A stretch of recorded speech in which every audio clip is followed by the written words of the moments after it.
casket will be transferred to a horse-drawn caisson. He will then proceed to the Capitol. His casket carried up the steps into the Capitol Rotunda, where he will lie in state until his funeral on Thursday. He will be laid to rest near his home in Plains, Georgia, alongside former First Lady Rosalind Carter, of course, his beloved wife of 77 years.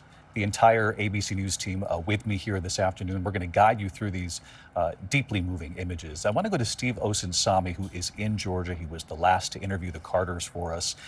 Steve, that interview was so moving, and so are these images yet again today. Jimmy Carter making his final trip to Washington. David, you know, it has been an emotional few days for residents here in Georgia, for people who've come to pay their last respects to this former president.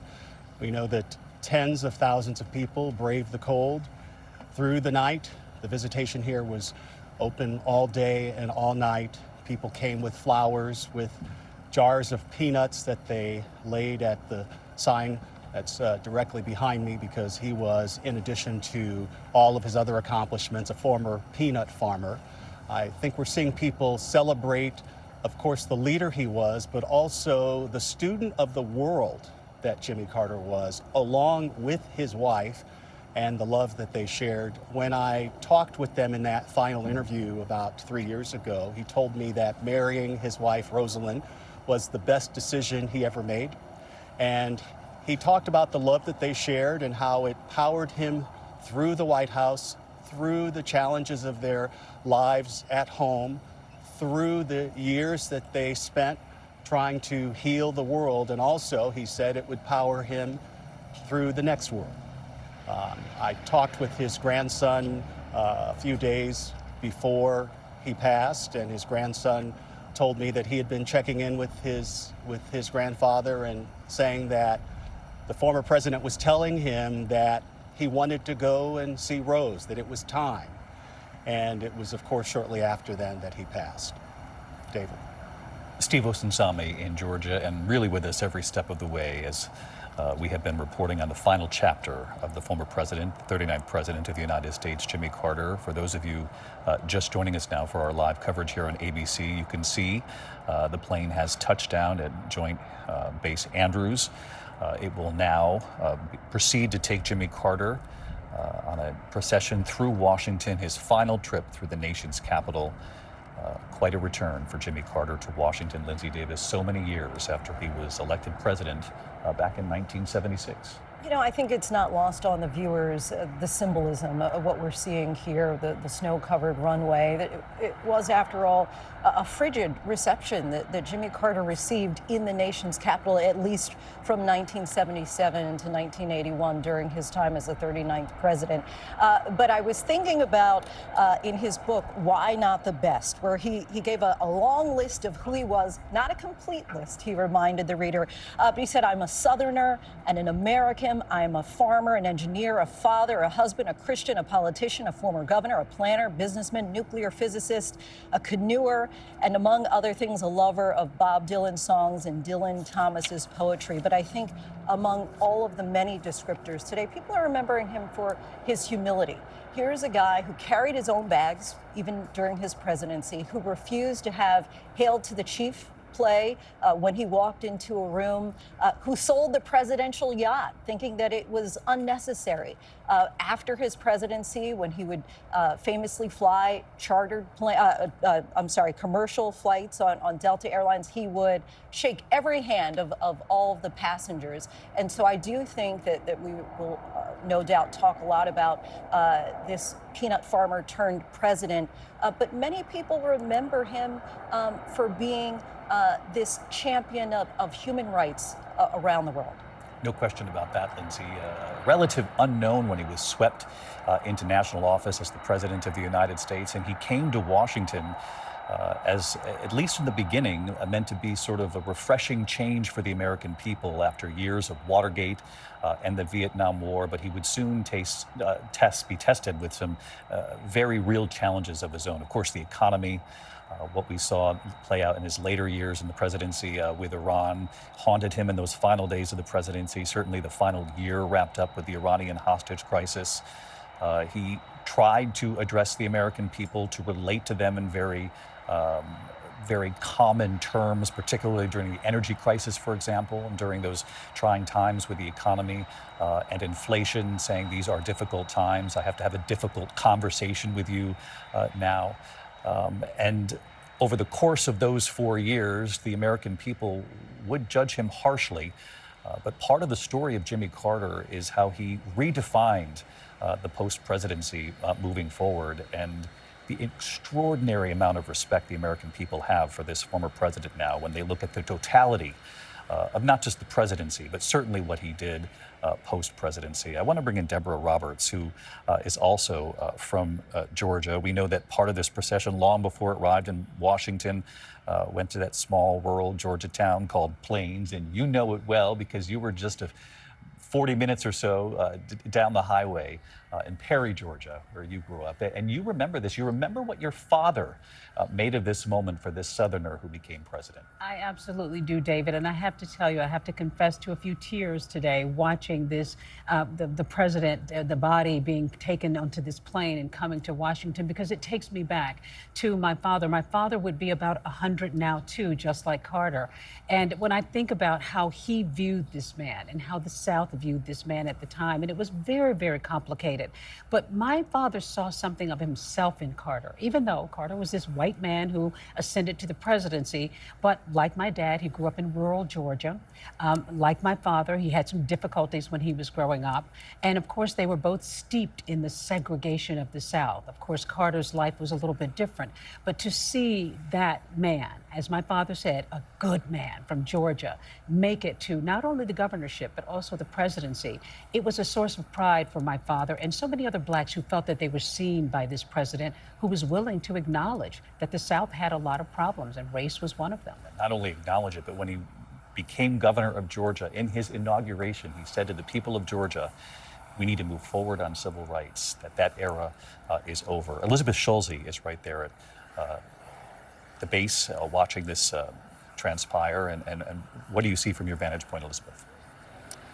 David, the atmosphere here at Joint Base Andrews, somber, intimate, ahead of an arrival ceremony. As you can see, that plane typically known as Air Force One, now Special Air Mission 39 in honor of President Carter as the 39th President of the United States. As they prepare to unload his casket onto the hearse there, right there, a motorcade is lined up. Close friends and family here, a small ceremony, expecting music from the Air Force One band. But David, a moment truly to mark the beginning of what is expected to be pomp and circumstance as President Carter makes his final trip into Washington. They're calling it Special Air Mission 39. Elizabeth, thank you. They're Joint Base Andrews, formerly known as Andrews Air Force Base, for those of you who remember it the way we used to call it years ago, and certainly back when Jimmy Carter was president, beginning to disembark. Air Force One here, his final trip back to Washington.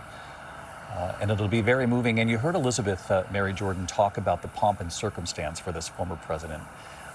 And Deborah Roberts and Lindsay Davis before, alluded to this, that he didn't necessarily embrace the trappings of the presidency. In fact, he was put off a bit by it. Even the flags at the front of the motorcade, he would say, we don't need those. I don't need the salute. A lot of that has returned. But on this day, and lying in state, and the power of this moment, this is something that Jimmy Carter appreciated. Oh my gosh, he was so proud that he was a son of the South that had become president. And he was he knew all the details that was coming down here. I think what he was most proud of was about 14 years after he left the White House, he wrote a book of poetry. And he was in Palm Beach County, Florida. And he called the head of the Carter Center and he said, oh my God, there are people around the block. They want to see me. They want to sign a book. They want to talk to me. I don't think I got a single vote from Palm Beach County when I was running for office. And I think today, he would be just so happy that people of every political party said, job well done. Thank you for caring about human rights, poverty, global health around the world. He was really proud of what he did after he left the White House. And Mary, you have said in our reporting here that he would have been somewhat incredulous that so many people would want to pay their respects at a life long-lived, well-lived, and in service to this country. He used the words a couple of years ago, grateful. I'm grateful that people are happy that I chose public service until the very, very end. I'm grateful, he said.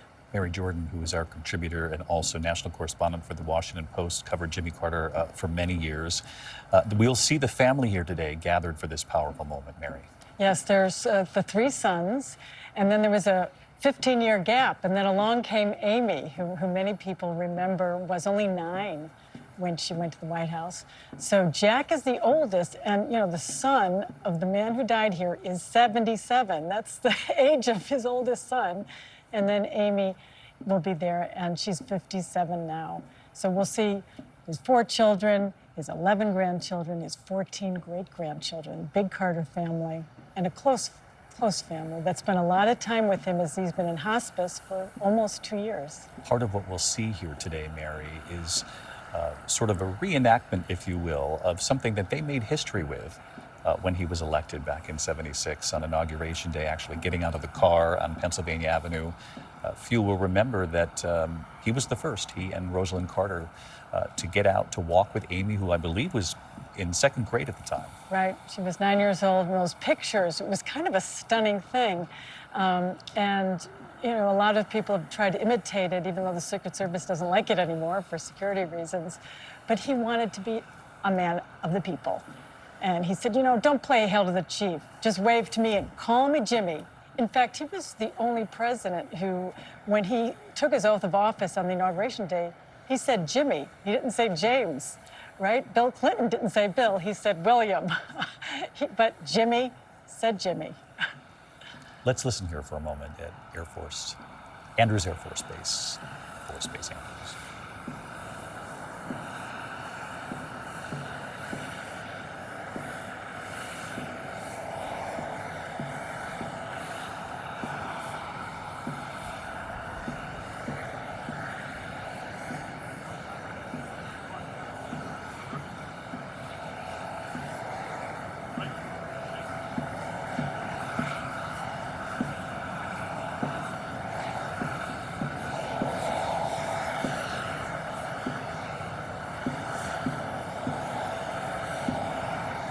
Joint Base Andrews, you can see they're preparing for the ceremony here.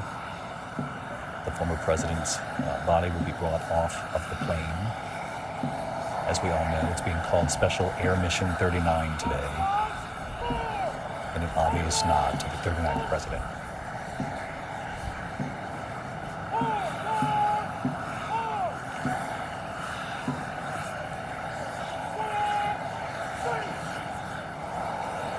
The Special Honor Guard obviously moving into position here. This is the level of audio they're delivering to us from Joint Base Andrews. If you're listening at home with us, this is as clearly as we can hear it.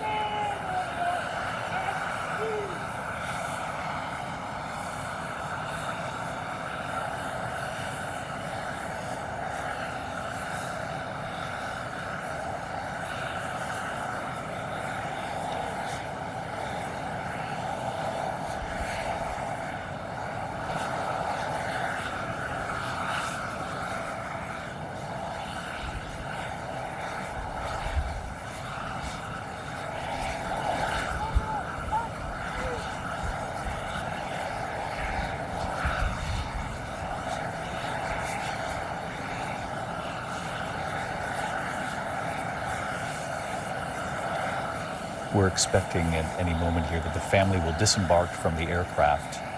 They'll move into position, it's our belief, to then observe the arrival ceremony themselves, along with all of us at home. The military body bearer team, they call it, will remove the casket from the aircraft loader there. And the ceremonial troops will present arms and render honors there. For a former president who would, as Mary said during the inauguration, call himself Jimmy and do away with some of the trappings, the official trappings of the presidency. Today he will get, obviously, a 21-gun salute, hail to the chief, and what you would expect as a nation honors a former president.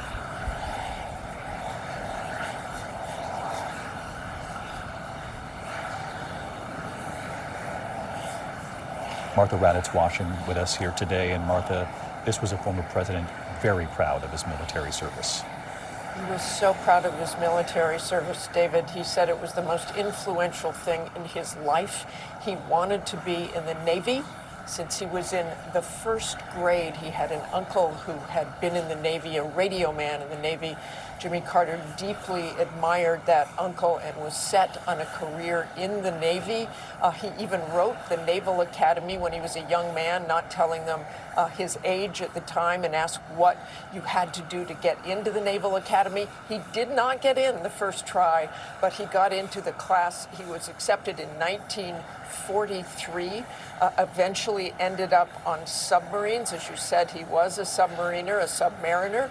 They pronounce it either way, but he adored service in the Navy. Rosalind, his wife, loved her husband being in the Navy, and he was very reluctant to leave in 1953 when his father died and he returned to Plains to run that peanut farm. But it was something he always, always wanted to do, and so influential for him.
Mary, you can see the Carter family now joining. They will take their places before we actually watch the ceremonial taking of the casket off the plane here. As you mentioned, 4 children, 11 grandchildren, 14 great-grandchildren.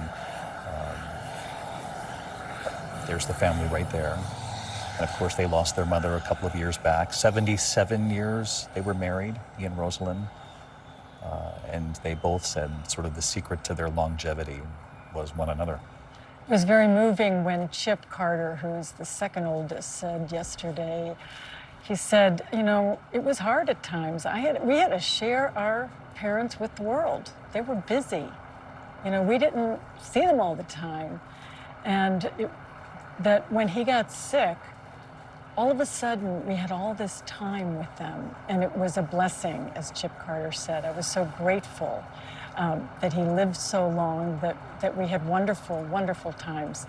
He also told a great story about flunking a test, a Latin test, and he said his father was furious. So his father, Mr. Can Do, there's nothing I can't do, Jimmy Carter, read the textbook and then became his tutor. And then he retook the test and got an A.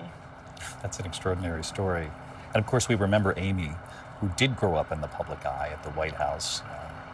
Her dad putting the treehouse on the south lawn of the White House that she would famously play in with friends and members of the family.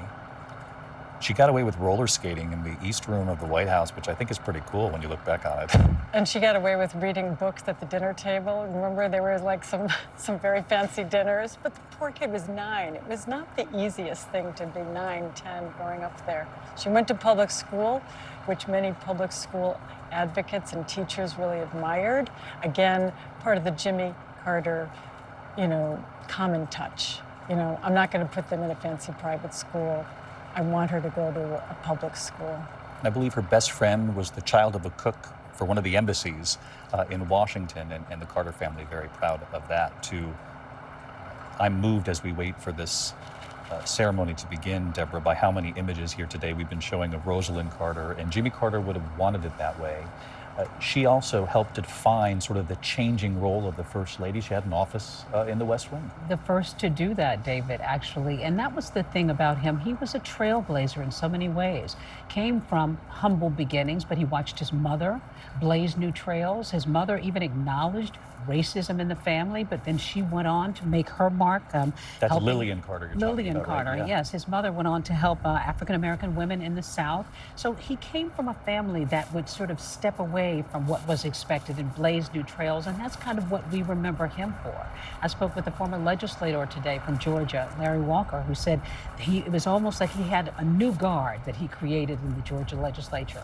He wanted to change things. He changed things in Georgia and certainly changed things a lot in Washington. Not always, he was not always embraced, but he certainly was all about change. Jimmy Carter's mother, Lillian, in her 60s, began a new chapter with the Peace Corps. I mean, this is a very interesting family when you look back to their roots in Georgia. They had enough money. They weren't wealthy by any stretch, but they were well off with the farm. But they were a family that would push the envelope, if you will, and push their community to be open to embracing everyone before much of the South was willing to do so. That's exactly right. All about morality, and that was very important to him, that moral fiber. Jimmy Carter was willing to sort of cut a new path. And, I was struck, you heard Mary telling the story about him reading the book. I was struck by a story that, he studied the Bible in Spanish and learned to speak fluent Spanish by reading the Spanish version of the Bible. This was a man, while he came across as a very simple man from the South, but who just had broad horizons and really sort of opened up his life and the life of those around him to, just see the world differently. He was a born-again Christian. He would read the Bible every night and often read the Bible in Spanish, as you say, Deborah, not only to read scripture, but also to test himself with the language. In talking about Lillian, before we move forward here, there's a great story as well about how when there were discussions in the family that Jimmy Carter first wanted to run for president, she said, "President of what?" She was a little shocked at first that her son wanted to be president. But once he decided, and once he and Rosalind and those closest to him decided that this is what they were going to do, they set out to methodically work the Democratic establishment at the time up against, remember, Teddy Kennedy at the time and others who would challenge him for that, and John Carl. Jimmy Carter was determined, though, to door knock, not just in Georgia at the start, but the whole Democratic establishment to earn his way. He had a sense that there was an opening for someone like him. He did. I mean, it was an audacious thing for this one-term governor of Georgia, a former peanut farmer, to think he could become president of the United States. He was not considered anything near a front-runner or even one of the top-tier candidates at first. What he did, David, is he really was the first to put the Iowa caucuses on the map. The Iowa caucuses were there, and he went and basically moved to Iowa. He spent his time meeting as many Democratic voters in Iowa as he could possibly meet, and he won a big victory in Iowa that paved the way for him to win that upset victory as the Democratic nominee. I got to tell you, watching this, watching him come in, on the plane in his Air Force One, we're watching him because he was a president of the United States. He was the 39th president. He was certainly by no means the most successful president. His presidency was a troubled, short 4 years. But we never had a president who would go on to live for 100 years. The oldest living ex-president, 4 years in the White House, more than 4 decades outside of the White House. And so much of what we will be talking about and remembering Jimmy Carter for is what he did after he left 1600 Pennsylvania Avenue. The incredible service that he gave to the country and to the world. When Bill Clinton gave him the Presidential Medal of Freedom, he said, Jimmy and Rosalind Carter have done more good things for more people in more places than any other couple on the face of the earth. Certainly not the most successful president by any measure, but without question, the most impactful ex-president of the United States. Well said, John. Mary Bruce, our chief White House correspondent, and Mary, President Biden, the first president to travel back to Plains, Georgia, and he did so with purpose. He believed it was the respect Jimmy Carter and Rosalind Carter deserved. He and the First Lady Jill Biden traveling to Georgia to honor, if you will, Jimmy Carter and his decades of service long beyond the presidency.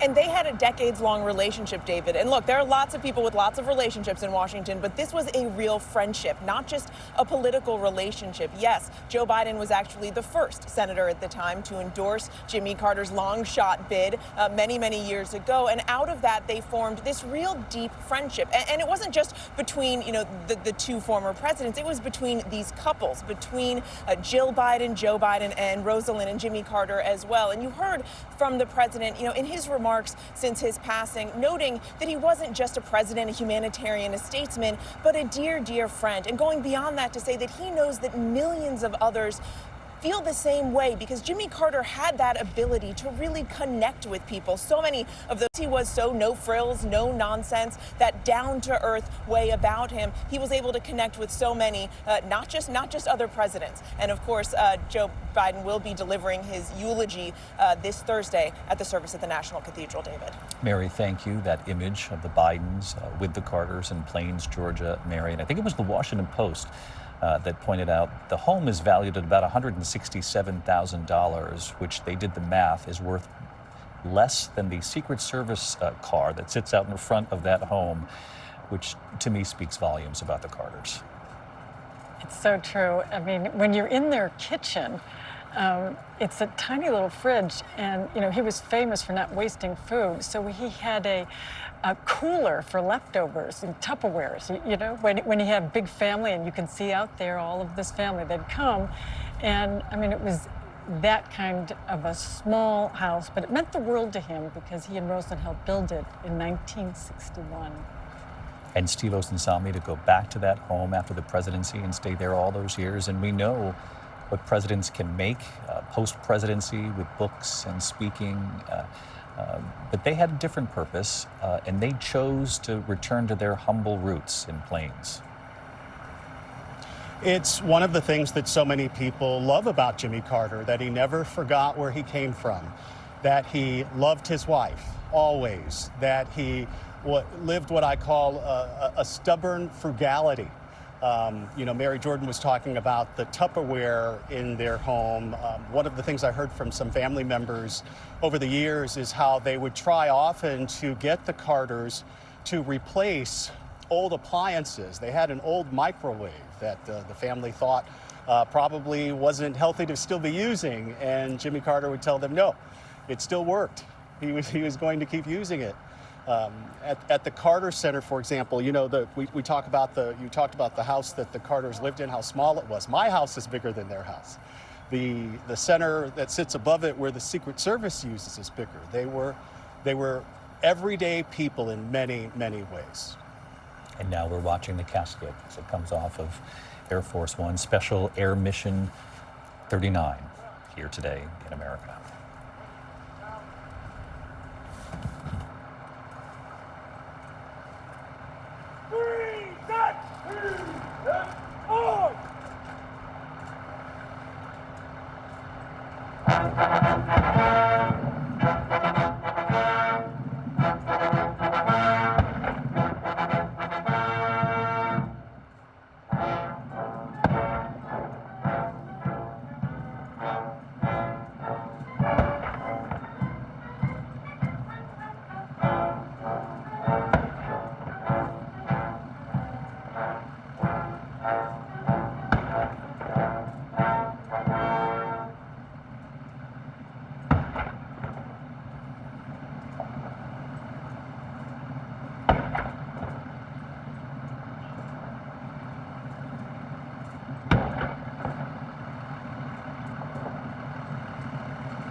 motorcade beginning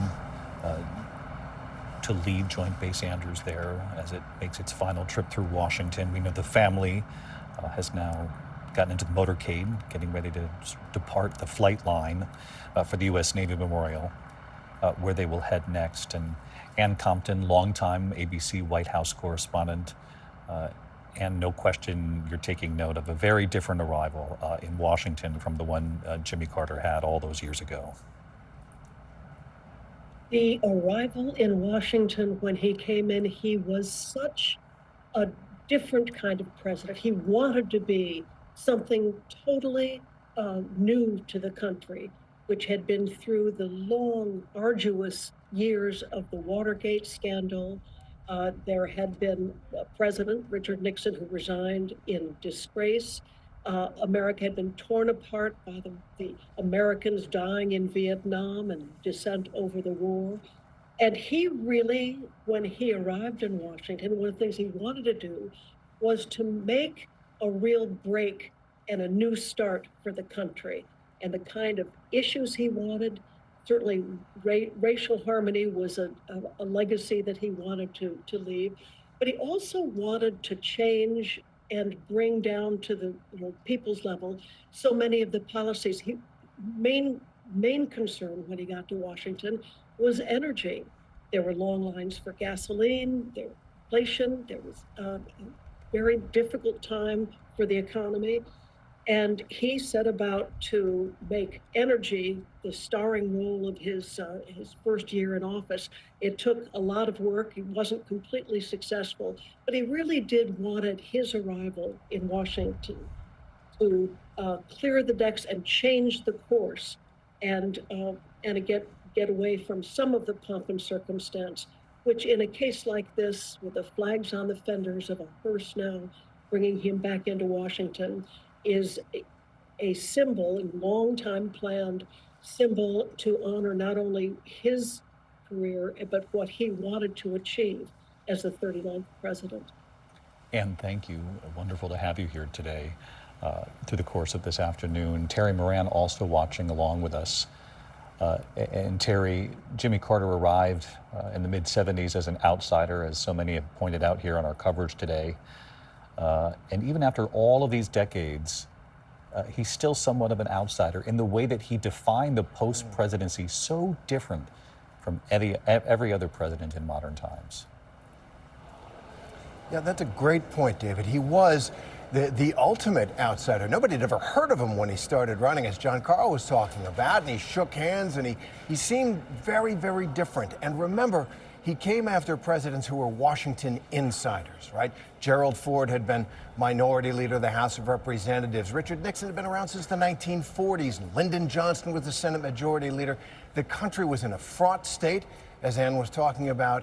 And here was Jimmy Carter, the man from Plains, with a very different approach to leadership. And I think in the person of Jimmy Carter, the American voters who elected him narrowly were finding in part those old American virtues that we've been talking about as perhaps a solution to the problems of the country, that deep faith that he had his whole life, his abiding love for his wife and commitment to his marriage, his frugality, his ordinariness, that walk down Pennsylvania Avenue. They seemed so normal walking down Pennsylvania Avenue. And I think that was a strength of his political character. He struggled to succeed in the presidency because Washington was still a very insular place, and he couldn't find a way to work it to the satisfaction of the American people.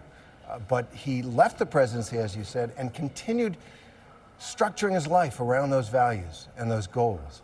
And I think we say goodbye to him, the country does, in admiration for the 44 years since he left office. An extraordinary run post-presidency, dying at the age of 100, the oldest living president, losing Rosalind not long ago after 77 years of marriage. As we watch the motorcade there leave Joint Base Andrews this afternoon, we're also joined by presidential historian Mark Updegrove. And Mark, in going back through so much of what we put together, I was struck by a quote that actually the former president gave to you in talking about inevitable death. And it came after he was diagnosed with brain cancer. And he offered it to the public in such a matter-of-fact way, the news. And in fact, just days later, he showed up at Sunday school to teach his normal Sunday school class. And I just wanted to remind you, Mark, and you probably don't need reminding, but of the quote that he gave to you. He said, "I wasn't afraid or particularly sorrowful, except that I would see the people I love, wouldn't see the people I love anymore. But I didn't have any feeling of resentfulness or fear. And I was surprised by that," the former president told you. He would live for several more years. And the extraordinary thing, and I think this is just, again, one of the many lessons of Jimmy Carter that we can all sort of glean here, is that he was in hospice care for 2 years. He was put into hospice. We all wondered if the end was getting very close and he would survive 2 more years with his family, Mark. It's quite remarkable, and it's one more example of Jimmy Carter absolutely defying the odds, which he did when he was diagnosed with melanoma on the brain in 2015 and was given 2 weeks to live. And that's what he was talking about with that quote. He was thinking about imminent death at that time. He ended up undergoing treatment which prevented death. But the amazing thing, David, and it speaks to Carter's legacy, is I talked to President Carter about that diagnosis when he gave me that quote, but he also mentioned that he and Rosalind talked about their schedule and what they had in the next few weeks. He only expected to live for 3 weeks, and yet he looked at that and she thought, well, he's finally going to slow down. And we can take in the days ahead and accept what is coming before us. But he decided, upon looking at his schedule, that people are counting on us. And I'm going to continue to do the work that I hold dear. It's remarkable. He was going to work up until the very end because all of those projects meant so much to him. And of course, they mean so much to his legacy as well, David.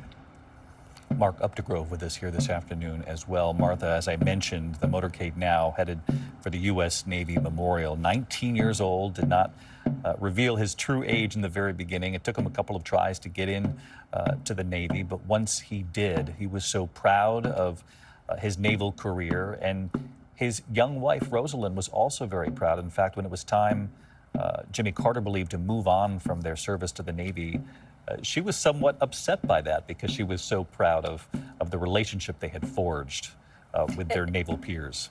Exactly, David. And I think one of the reasons she wanted to leave is because of the people in the Navy. He loved the people in the Navy. He loved his life in the Navy. And she did as well. Although there were times it was very difficult when he first went on a submarine, the Pomfret, out of Pearl Harbor, his first real deployment on the Pomfret. There was a terrible, terrible storm one night, and she was back in Plains, Georgia, which he said he was very grateful for later, because he was actually washed off the bridge of that submarine, and there were no communications. He managed to hold on to a gun behind the conning tower and save himself and get back on that submarine. But for days in Pearl Harbor, the spouses didn't know if their husbands had survived. Rosalind Carter had no idea they'd even lost comms because she wasn't in Pearl Harbor. Obviously, that ship was okay, that submarine was okay, but she still loved that life. I think Jimmy Carter said that's one of the few big arguments they had when he wanted to leave Navy service and return home after the death of his father. And as we watch that car and that procession heading for Washington, D.C., heading for that Navy memorial, it was Jimmy Carter who authorized the construction of that site, the plaza there, and the visitor center there at the Navy Memorial. It is a very important place to Jimmy Carter, to the Carter family, and to his legacy. I talked this morning to the Secretary of the Navy, a man named Carlos Del Toro, who I've known for many, many, many years. He was a former naval officer, and he was so full of stories about Jimmy Carter, how much he meant to him as a young naval officer, just reading about his legacy, also a Naval Academy graduate. He said he met with President Carter, former President Carter, just before he entered hospice. And he went down to see him, spent about an hour there. He said he was completely lucid. He was very frail. He said he was covered by a blanket. But the Secretary of the Navy sat there, held his hand, and President Carter gave him his opinions about Ukraine, gave him his opinions about Russia, gave him his opinions about China. And the Secretary of the Navy was able to tell President Carter that the Naval Academy Academy would soon be naming a building, changing the name of a building to honor President Carter. It had been an electrical engineering building. It had been changed to a humanitarian building. And he said, when he told President Carter, he said, look, I know a submarine has been named for you, but that's not going to be around forever. This building will be around forever. It will bear your name. He said the president teared up when he heard that. It meant so much to him to have that legacy at the Naval Academy and in the Navy, David. Yeah, that was extraordinary when you shared that story earlier today, Martha. And again, just for our audience at home, the Secretary of the Navy offering that piece of information to the former President Jimmy Carter, this was right before he went into hospice. So this was very late in life that he learned that not only the submarine that had been named in his honor, and as you said, the submarine won't last forever, but this Naval Academy building, particularly because the building is now devoted to humanitarian work, speaks volumes about why they decided to name this particular building, and that the former president certainly understood the meaning of that.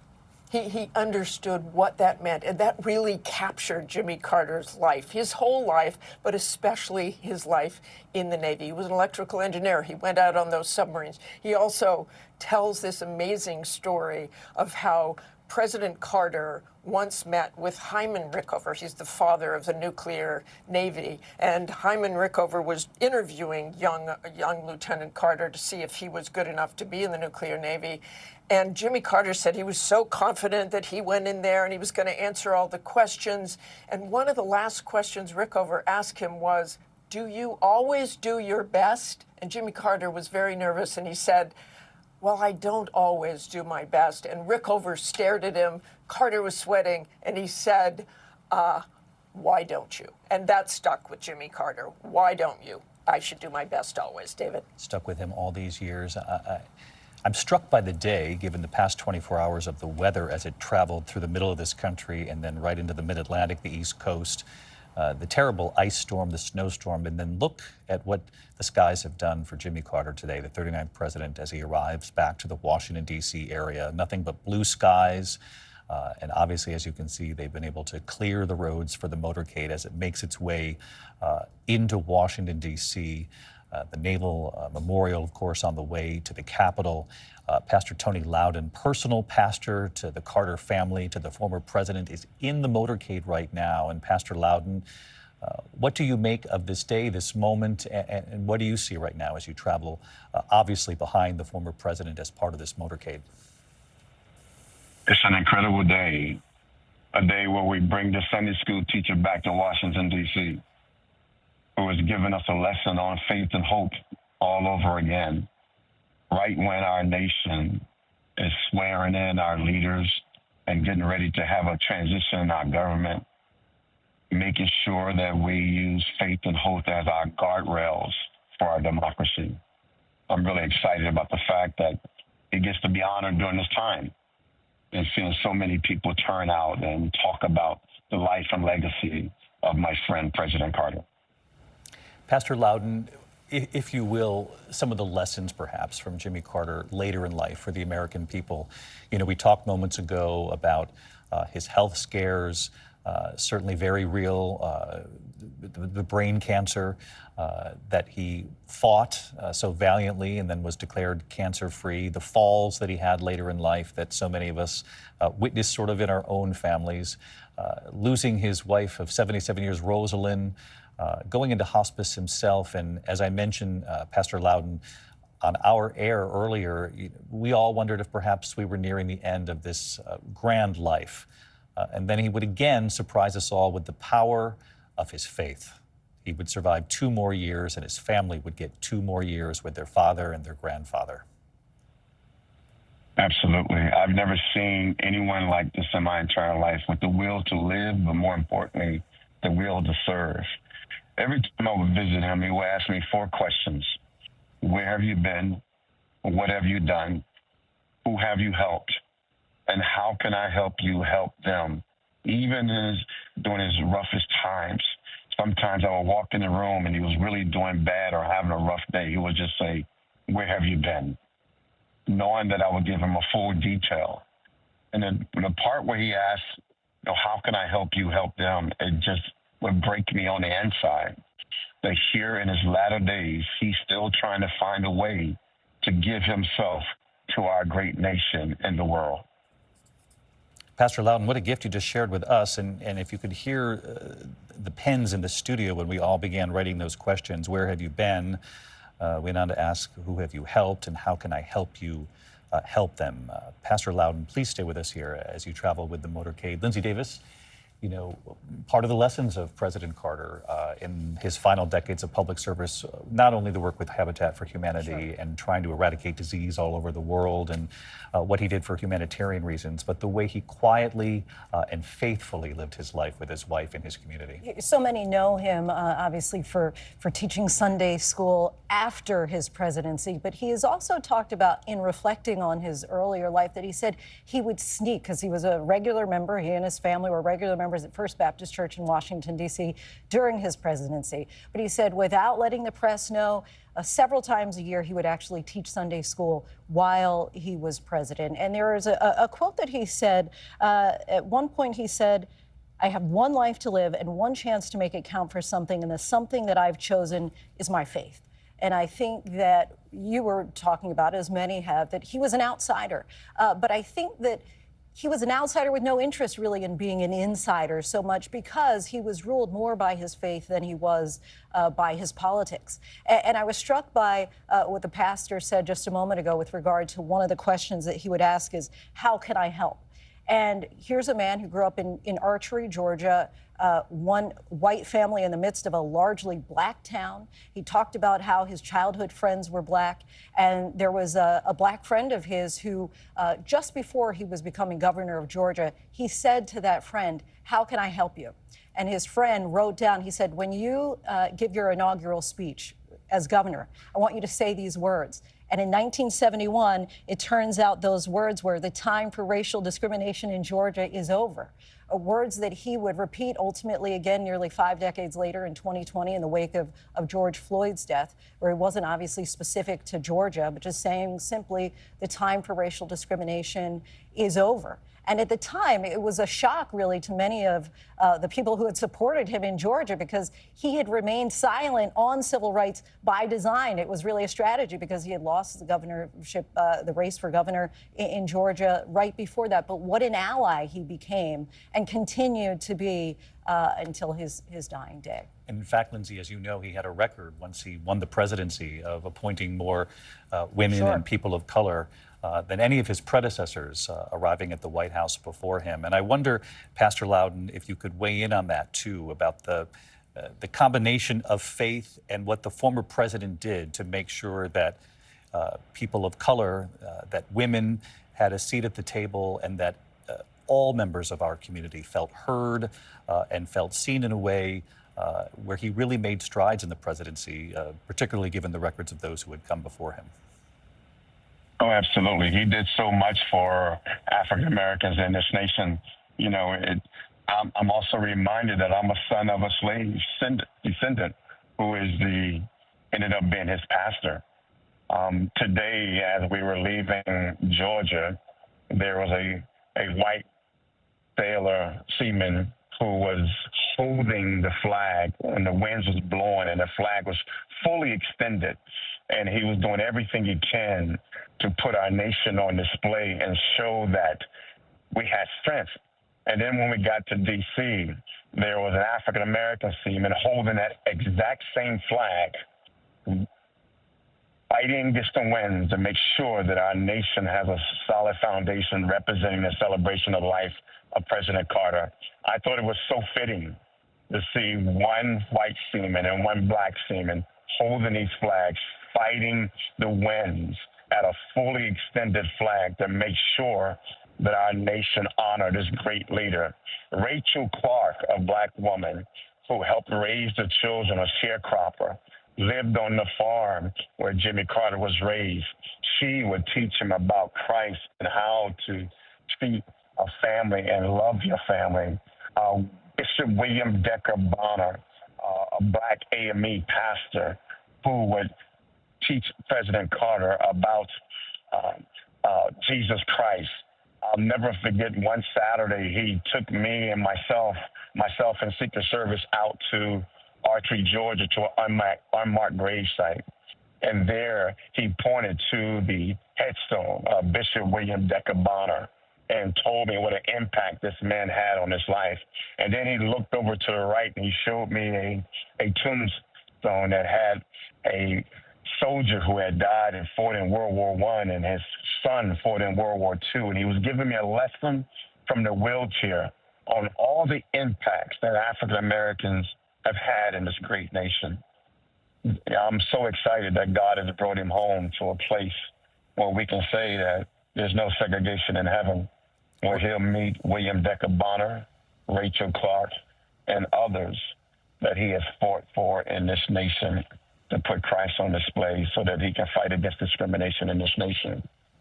Pastor I Loudon, just we're want to looking thank at- everyone out there. Yeah, we're looking at images of you with the Carters right now as you thank the American people who are watching. And I'll let you finish that sentiment, and I'll only tack on a bit of a question to it, though, if I could, Pastor, which is, as you know, we are in very divided times in this country, and there's no sort of one moment that will solve that, but perhaps moments like the one that we're witnessing here today, and just being reminded of what the former president stood for, particularly in the post-presidency. And I've been moved by the news reports, the articles that I've read about this sort of long road home back through Washington before he goes back home again.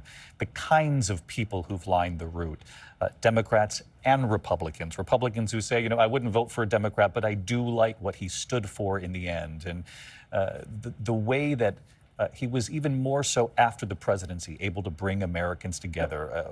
There can be a lot learned from that, Pastor. As I've traveled around the country fighting for criminal justice reform, I've had Republicans come up to me and whisper, how's the president doing? I've had independents come up to me and say, how's the president doing? Driving through Southwest Georgia, getting to the place where we are celebrating his life, there was folks in rural communities that we know were red communities lined the streets with their flags and saluting the casket as it went by. You know, we have to get to the point in our nation where we understand that rural, inner city communities, whether it's high income or low income, we all want to believe, as President Carter put in his speech in 1979, a crisis in confidence, that we have confidence in our nation, that no matter how many times we have elections, that we'll come together for the greater good. Because we swear in our servant leaders who put their left hand on the Bible and raise their right hand to make a commitment to Old Glory. And we use faith and hope as the guardrails of our democracy so that we can stand and be that shining light on the hill. That's what President Carter was all about. He wanted to make sure that we had a nation that would recognize those who are downtrodden, those who may need water, clean water overseas in Africa. He really gave us his best. I can say now that we can answer that question that Admiral Rickover asked him, why you didn't give your best. We can tell him today that President Jimmy Carter gave America and the world his best. Very moving. Pastor Tony Loudon, who is traveling with the Motorcade right now as you're watching it live on the left-hand side of your screen there. This is ABC News Live coverage as a country celebrates a former president, the 39th president of the United States, Jimmy Carter, making his final trip into Washington, D.C. He will stop at the U.S. Navy Memorial. And as we've talked about here this afternoon, the former president was extraordinarily proud of his early days in the U.S. Navy, his time spent there studying nuclear energy as well before deciding to move back home to Plains, Georgia, to work with the family farm, the peanut farm, and then dive into politics. And as I mentioned earlier in our coverage, first state senator, then he tried for governor, did not win the first time, eventually was successful. And when he eventually had obviously shared the news with Rosalind, had worked so closely with Rosalind Carter all of those years, when they broke the news to the rest of the family, Lillian, his mother, his outspoken mother, said, "President of what you want to be?" And he he was off. He began his campaign for the presidency in a time in America when the people of this country were hungry for change, and we've seen that so many times in modern politics, different eras in this country. That particular era, obviously, following the Vietnam War, following Watergate, and Jimmy Carter sensed that there might be room for a Democrat from the South, for an outsider, for somebody who was not going to show up and deliver politics as usual. And how many times have we heard that? But for what it's worth, he was not comfortable with the glad-handing nature sort of Washington, and some say that probably hurt him politically as he tried to pass so many policies and proposals that he had. Some said that he bit off more than he could chew, and then he certainly was handed crises that he had to address. The Iran hostage crisis, the final year of his presidency, the energy crisis, inflation, which he was elected on to try to fix the economy, and then was saddled with a very difficult economy during his 4 years as well. Ronald Reagan winning in 1980, both on the economy, obviously, as a major issue, and bringing the Americans home, which, as you know, Jimmy Carter learned of in the final hours of his presidency. And it wasn't until actually after the inauguration that those Americans actually came home. And Martha Raddatz, you've traveled to Iran, so have I. So you've been there so often. You've visited what was once the U.S. Embassy. And those final days of the presidency would go on to haunt Jimmy Carter for many, many years. He spoke in many of his writings about looking at himself in the mirror in those final hours of the presidency, wondering, have I really aged this much, or am I simply exhausted, given I have not slept? That he was determined to get those hostages freed in the end. He certainly was, David. And during those years, those 444 days that the 53 American hostages were held, you could see it on Jimmy Carter's face. You could see the pain. You could see how much attention he was paying to that. And then, of course, the tragic loss of life of 8 service members who were trying to rescue those hostages, that failed rescue attempt. When you go to that embassy today, which they call the den of spies, and walk through that embassy, it's left exactly as it was when the hostages were finally freed. And you can just feel that history. You can feel Jimmy Carter's history, the pain of that. For many, many years, they had the rotor of Desert One, of the helicopter that crashed into a transport plane on top of that embassy as a symbol of loss. During the nuclear agreement period, the joint nuclear agreement period, they took it down. The Iranians took it down and they put it in the back. And I could see it in the back. And I thought that was so symbolic as well. But that was something that pained Jimmy Carter till the end. I assume he thought about it a lot still. What could I have done differently? What did I do wrong? He obviously went on. He had his faith, as you've talked so eloquently about in the last hour or so. But that was something that stayed with Jimmy Carter. He didn't think about it in political terms. He didn't think, oh, darn, I lost because of that. He thought of that in human terms. And there you see, of course, those horses in that caisson waiting to transfer Jimmy Carter's remains into that caisson, which will be an incredibly moving point. And that, again, as you said, David, is at that Navy memorial that he authorized to be built because the Navy meant so much to him. He did. He chose the United States Navy Memorial as the site of transfer when planning his funeral procession through Washington. Martha Raddatz, thank you for being here this afternoon, and we'll come back to you again shortly. You're looking at the motorcade as it travels into Washington, and preparations at the U.S. Navy Memorial for that transfer, that deeply moving moment. Mark Updegrove, a presidential historian, just to sort of finish the point on Iran, because so many Americans of a certain age will remember when, our network news anchors would each night begin their newscasts with the count. How many days have the hostages been held in Iran? You're absolutely right, David. Day 21, day 59, day 352. It went on and on and on, and had a drip effect on the Carter administration. But it also bears mentioning that while it really crippled the Carter presidency, Carter was determined to see to the release of those 52 hostages, and he did. The last 3 days of his presidency, he was holed up in the Oval Office. He got no sleep. Occasionally, he would nap for an hour or two on the couch in the Oval Office, but he was there to ensure their release, and indeed they were released on the last day of his presidency. A last thumb in his eye. The Iranians released the hostages.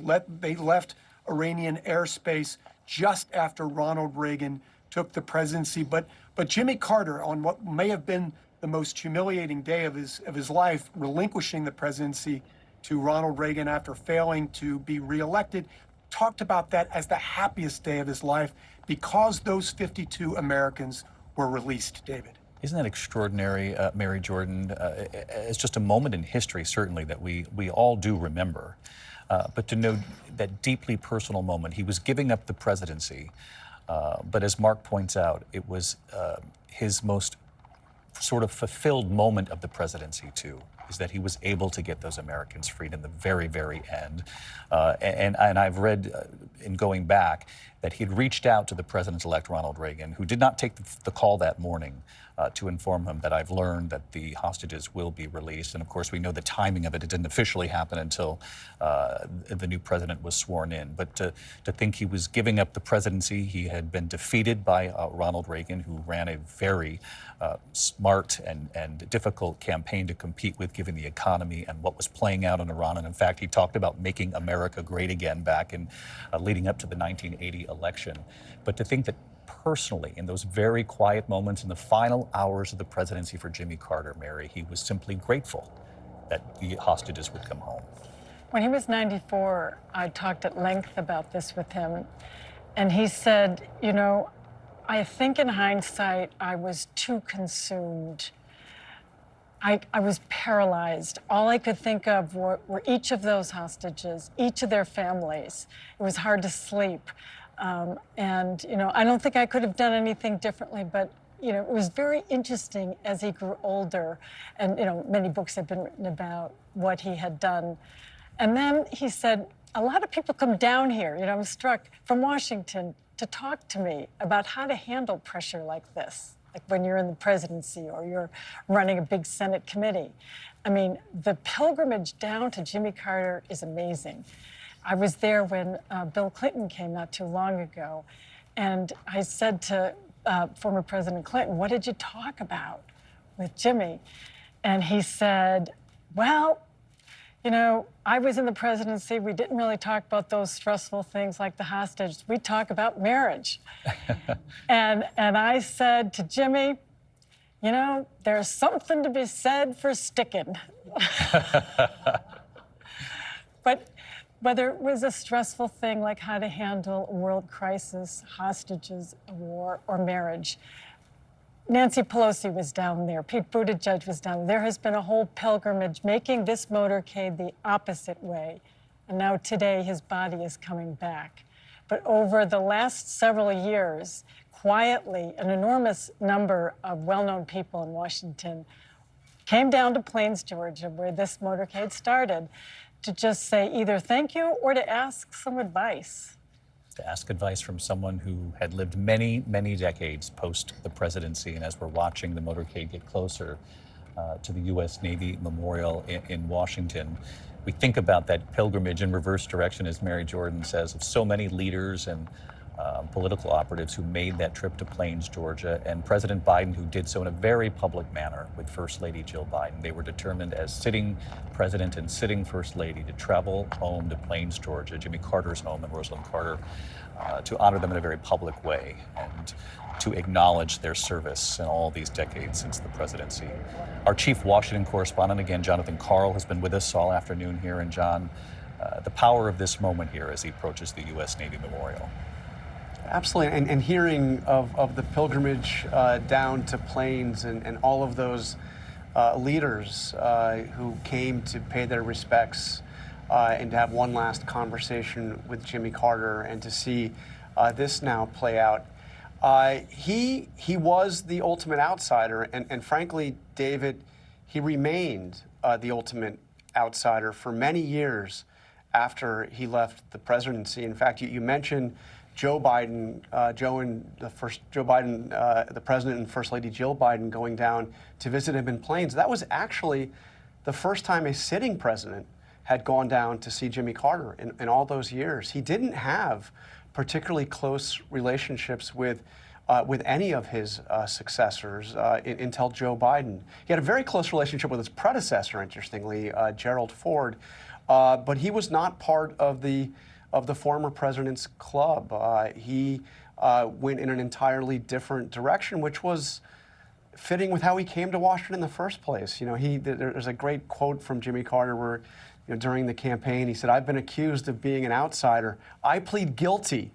Unfortunately, the vast majority of Americans are outsiders as well, and they have not been served by the, you know, shifting group of insiders that take over from, you know, one party or another takes over." He was a breath of fresh air from the outside, somebody with really no Washington experience, somebody who his big first promise was a very simple one: "I will never lie to you. I will never lie to you." John Carl with us here as well. Proud of being an outsider, Jimmy Carter was, and the American people do like an outsider. They then expect you to operate like an insider and fix things the moment you get there, which is the real challenge facing so many of the leaders of our time. Martha Raddatz, every president gets to decide whether to have a procession like this one, and Jimmy Carter, in rare form, in this moment, said, "This is what I would like."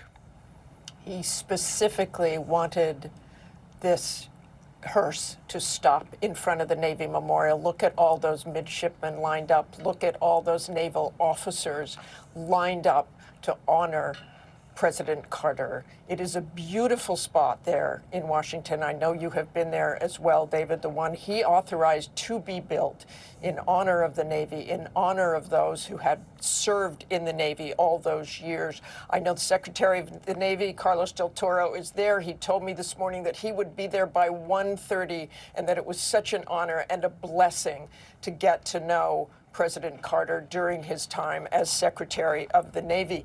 He also told me that on his 100th birthday, on Jimmy Carter's 100th birthday, the Secretary of the Navy thought, "What do you do for Jimmy Carter?"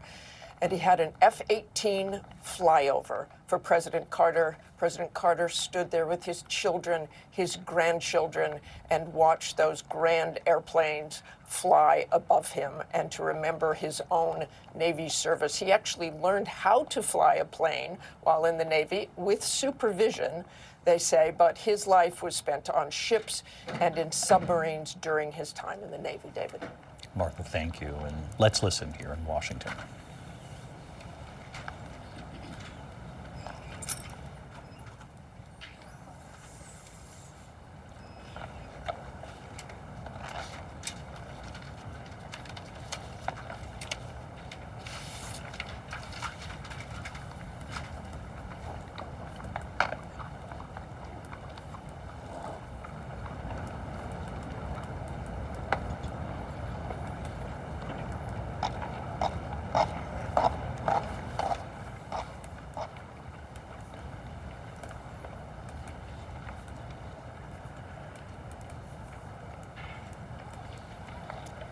Again, the former president requesting this.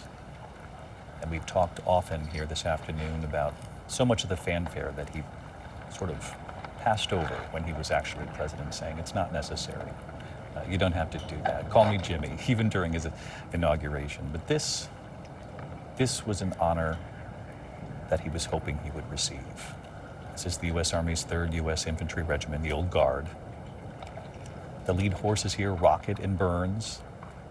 Members of the U.S. Navy lined up, prepared to pay their respects to the former president, the 39th president, who, as Martha Raddatz has so eloquently put here this afternoon, was so deeply shaped by and honored by his service to his country.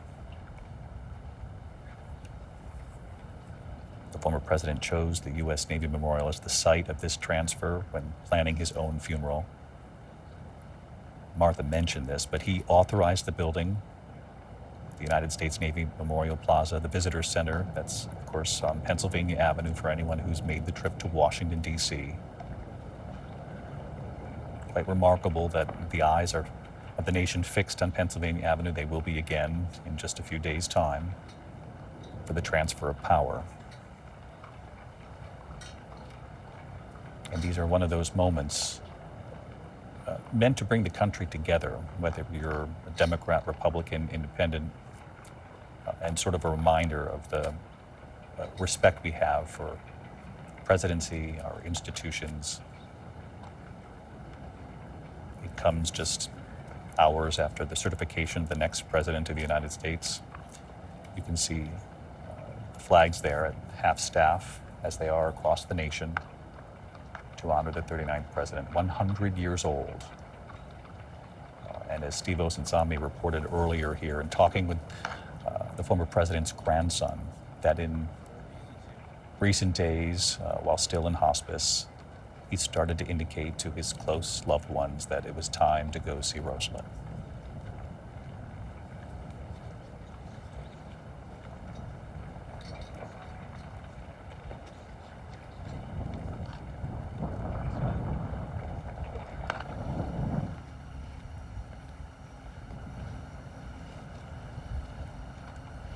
That's right, David.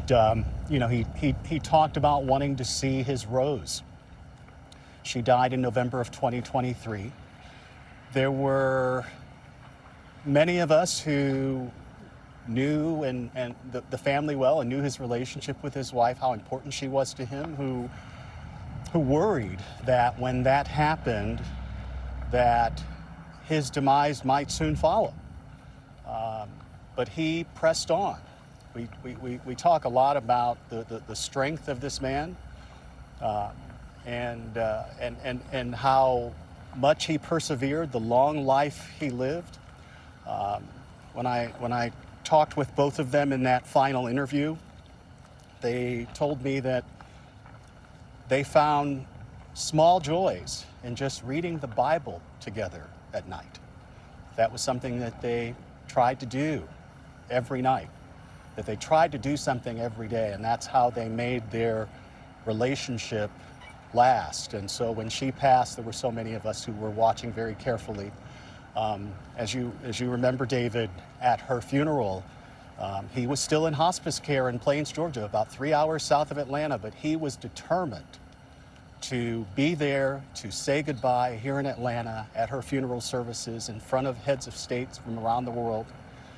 As you know, he famously had a new suit made for him because the suit that he had didn't fit. So the tailors came in and made a new suit for him so that he could say goodbye to his Rose. And here they are now together again. Determined to be there to pay his respects to Rosalind Carter. And Steve, it was you who asked that question the final time. What was the secret to their long and deep, deep bond? And we'll hear more about that on the backside. Let's listen. Toe, right shoulder, over.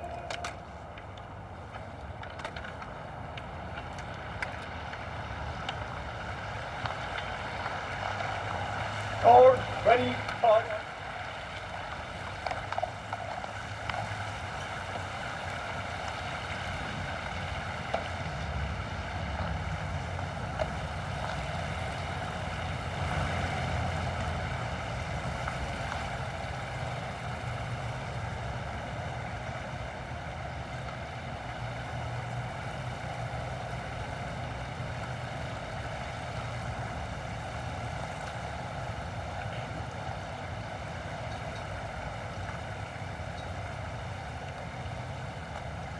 Martha Raddatz, when you look at the young faces of the midshipmen of the Naval Academy who will flank the memorial here, their faces to the side, you have to think that the former president would have been so proud to have the next generation of the Navy there for him.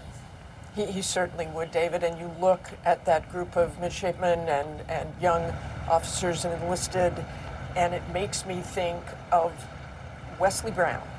He was the 6th black midshipman at the Naval Academy, but the first to graduate. And he gave some credit to that to Jimmy Carter. Jimmy Carter befriended him. He helped him face the challenges of life at the Naval Academy. Wesley Brown has now passed away several years ago. But again, I heard today, talking to several people, how much Jimmy Carter meant to him because he truly cared. He truly helped him. And those were very, very difficult days for black midshipmen. But look at those faces today. That is a diverse Navy, a diverse military. Jimmy Carter, very proud of that.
A very cold and raw and yet sunny day in the nation's capital. We're about to witness the casket being removed from the hearse. Ceremonial troops will then present arms and render honors to the family.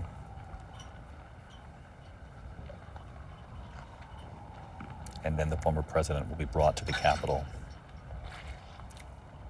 Much of this, in addition to the honors by the U.S. Navy, which so deeply moved the former president as he was planning the funeral that they would be willing to do this for him, given his early years in the Navy. But the rest of this procession from here on out is meant to sort of remind the country, if you will, of what they did as the family, as a family arriving in Washington, getting out of the car on Pennsylvania Avenue and waving to those who had lined the route, which at the time had not been done before.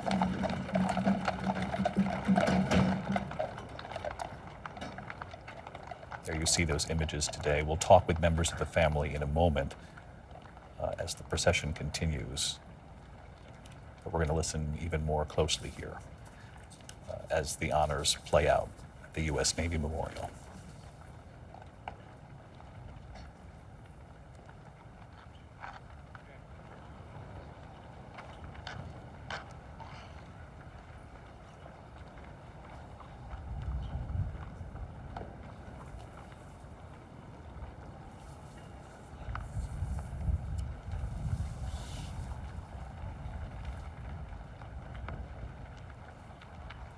You can see the hearse arriving with the former president, Jimmy Carter. The U.S. Navy band has assembled. Family members will also disembark and will gather to watch their father and grandfather be honored before the nation today. His grandchildren and great-grandchildren. This was a building that Jimmy Carter commission, as you know, to honor the U.S. Navy. And as so many of our contributors have pointed out here this afternoon, that Jimmy Carter, when he was president, often did not require them to perform well to the chief. But this was an honor that he did ask for, and one that he earned given his service to the country, certainly.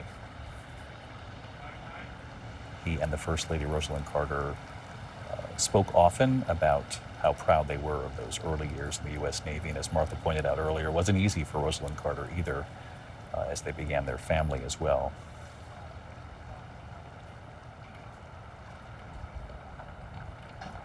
But they were moved and shaped by those times.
Mary, we're looking at members of the Carter family. His oldest son, Jack, there arriving with other members of the family. You can see the children and the grandchildren there. Yes, he has 3 sons in their 70s, and Amy, who's in her 50s, and then, of course, all of the younger grandchildren. You know, Jimmy Carter survived one of his grandchildren. One of them died before he did, grandchildren, and then he has great-grandchildren there. It's a big day for them because they have seen, you know, their father, Chip Carter, was saying in his remarks in Atlanta, the press didn't always like him, and they're gratified. There's one of his sons who's a little stooped over there. They were businessmen. Most of them work at the Carter Center. They've been involved in environmental work. And of course, part of the whole Rosalind and Jimmy Carter legacy. Jimmy Carter also, many years ago, had outlived his own siblings, and they died of pancreatic cancer, a number of them. Isn't that stunning? He had 3 siblings, and all 3 died young of pancreatic cancer. He said that he thought it was because he didn't smoke. He said that they all smoked, and one of the reasons that overseas in Africa that he really was working on that in Africa and in other countries was to try to stop tobacco use because of what he saw in his own family. That was his belief. That was his belief, and who knows what it was, but Sure. that was one of the drivers. You know, he really believed in physical fitness and treating your body well. He swam until a few years ago. He had to be lifted into the pool by the Secret Service, but he was determined to keep up, as he said. And he did, until 100 years old. Hey! Forward! Horse on! Arms!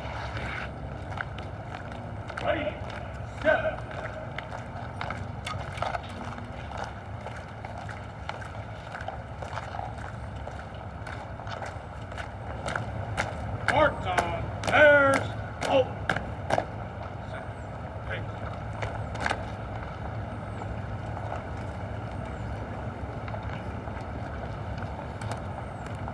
Walk on. Hope.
Ready?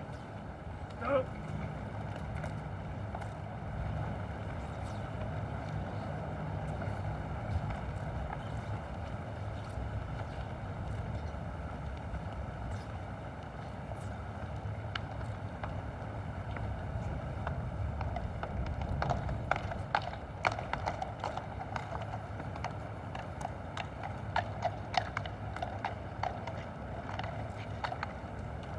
Right. March.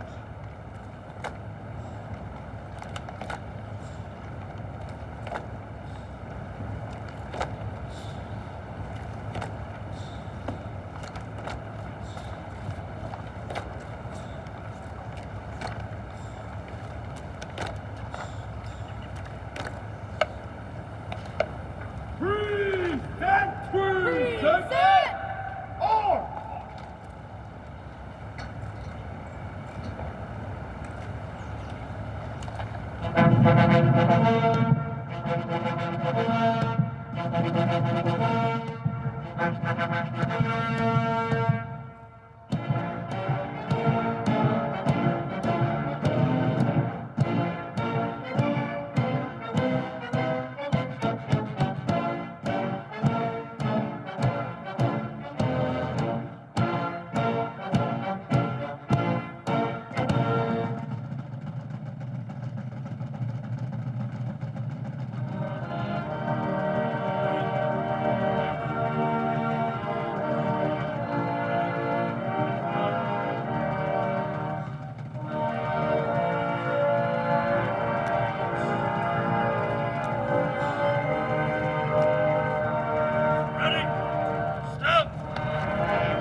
Ready. Step.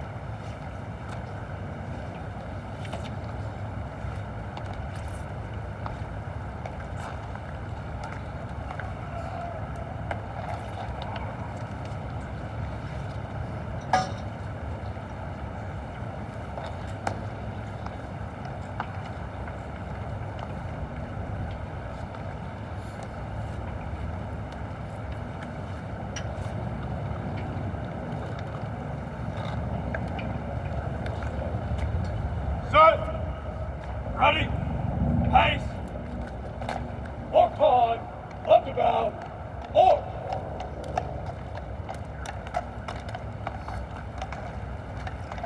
Ready. Step.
Of course, the dignity of this moment for the Carter family. You just saw Amy Carter there, of course, his lone daughter. In addition to his three sons, Amy grew up in front of the country, the White House, just 9 when they arrived, and Martha. The power of this moment, not only for the former president, but for his family watching on, for an honor he earned over many decades.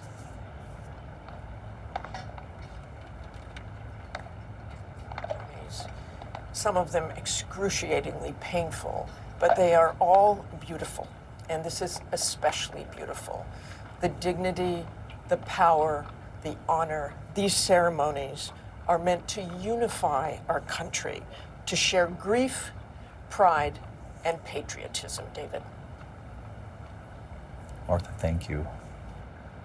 And Mary, to see the family there, and we know Amy Carter has really not been part of sort of the public eye. She had a taste of that early in her life and has been content not to have that for the rest of her life. She went to art school and taught art for a while, and she recently talked about a highlight of her life was writing a book with her father. They wrote a children's book, and she said it was a wonderful thing. And then she moved to Atlanta, and she was making that 3-hour drive back and forth for the last few years. They were very close. So many members of the Carter family saying these final years were like gifts, extra time with their father, who is being honored in front of the U.S. Navy Memorial now after having lived to 100 years old.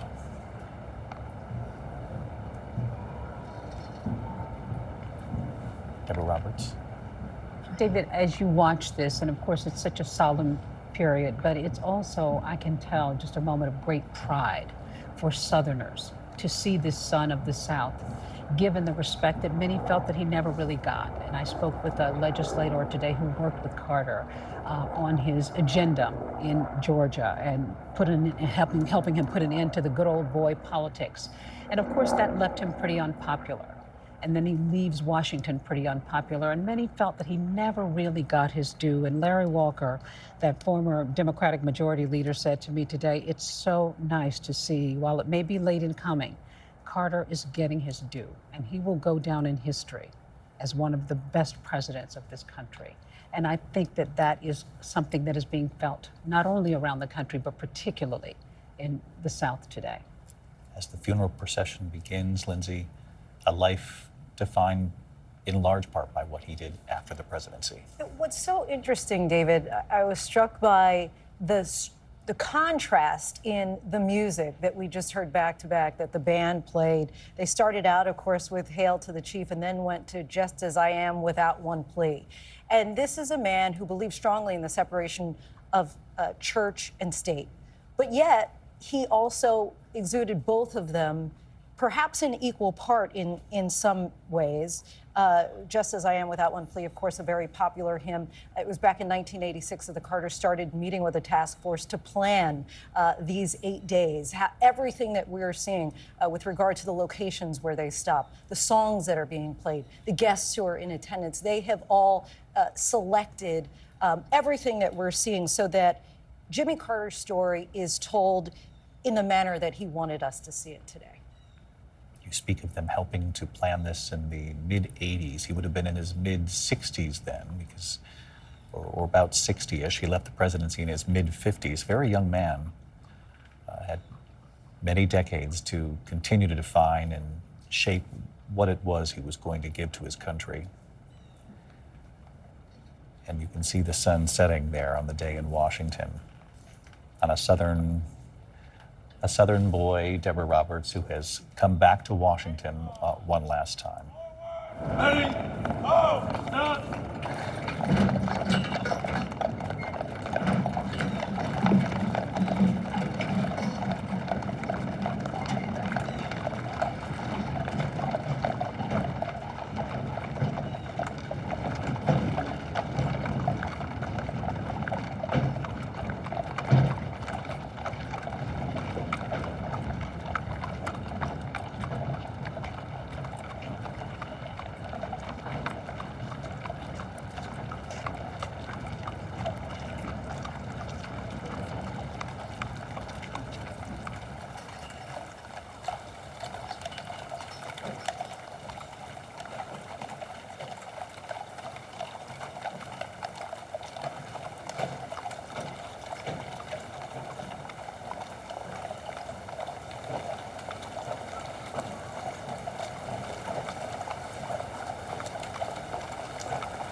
As the funeral procession begins now, I want to bring in a member of the Carter family who we're lucky enough to have with us here this afternoon. Kim Fuller is Jimmy Carter's niece. And Kim, I know you were there for your uncle's inauguration back in 1977, and to watch your uncle, the former president, make a very similar trip as to what we all witnessed as a nation for Inauguration Day. A very powerful return, I'm sure, for you, and one that is so deserved. Yes, it is. It's a very powerful return. I remember that day very, very, very clearly. It was cold, not quite as cold, I think, as it is up there right now, but it was very cold. And I can remember my daddy, as we were standing in the review stands when the family got out of the vehicles and started walking, my daddy went, "Oh my word, what is he about to do?" But just a very fitting return for Uncle Jimmy. That was a lasting image, your uncle and your aunt, Rosalind Carter, gave to the country by getting out and waving to the American people who had lined the route. And what do you think the other main lesson from your uncle would be for the American people? Because as we've been talking about here this afternoon, and Kim, as you well know, you know it better than we do, that your uncle defined his service to country, not just with the presidency, and perhaps even more so with the decades of service to this country after the presidency. What would you like the lasting lesson to be of your uncle's life? I think the lasting lesson I would like for people to see is the fact that Uncle Jimmy was someone who, what you saw was who he was. He was not afraid to show his love for country. He was not afraid to show his love for his Lord. His faith was very strong. And I know that's what's carried him to 100 is that particular faith. And I would love for the world to know him as a simple man from South Georgia who sometimes did things and said things people didn't like, but he did it anyway because that's what he believed in. And as you look at these images, Kim, of your uncle traveling that very same route he did back in 1977 on Inauguration Day, what does this moment mean for you? Well, it's a very surreal moment, to say the least, and it makes me very, very proud. He has done us proud. He has fought the good fight, and he has lived a long and faith-filled life, and I am so, so proud. And I know that right now he's up there with Daddy and Grandma and Aunt everybody else, and he's up there and he's looking down and he's going, don't want all this fuss, but he deserves it every single moment. Don't want all this fuss, but he has earned it. And I'm curious, when you look back, Kim, I know it must have been difficult for the family. Presidential campaigns are difficult for every family. When he did not win re-election, I'm certain there was no doubt in your mind that he was going to find a way to define those future years after the presidency in a way that would help remind people what his hopes were for the country. Yes, you're right. You know, it was very, very hard when he did not win that second time, and when he came home, it was raining, and people were just lining the streets and crying, but I knew beyond a shadow of a doubt that he was going to do something really great. He'd already done it. He had a wheel that just kind of went out ahead of him and didn't let him stop. But yeah, we knew what he was going to do, and he did it. And Kim, before we let you go, we wanted to thank you here at ABC News for taking a little bit of this very private, personal moment for you and your family to share this with us. And I'm just curious because everyone knows that a huge part of Jimmy Carter's story was his love story with Rosalind. And what do you make of your aunt and uncle back together again? Oh my. I told somebody the other day, I said, I know she was running towards the pearly gates to try to get there first. They're holding hands. They are sitting right next to each other. And he was ready. He missed her so, so much. And I am so glad that they're back together again.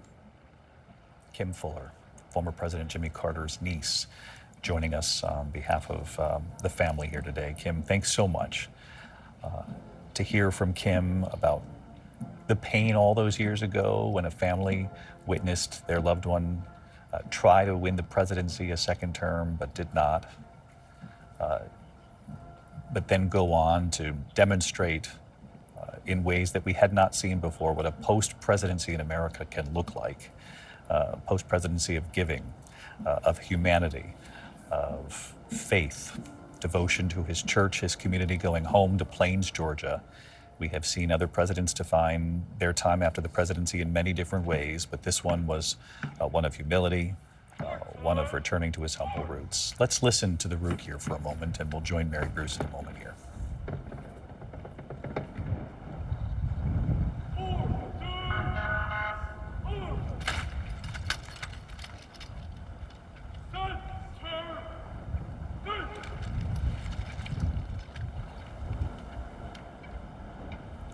Mary Bruce, I know people supporting, remembering, reflecting on Jimmy Carter have begun to gather at the Capitol.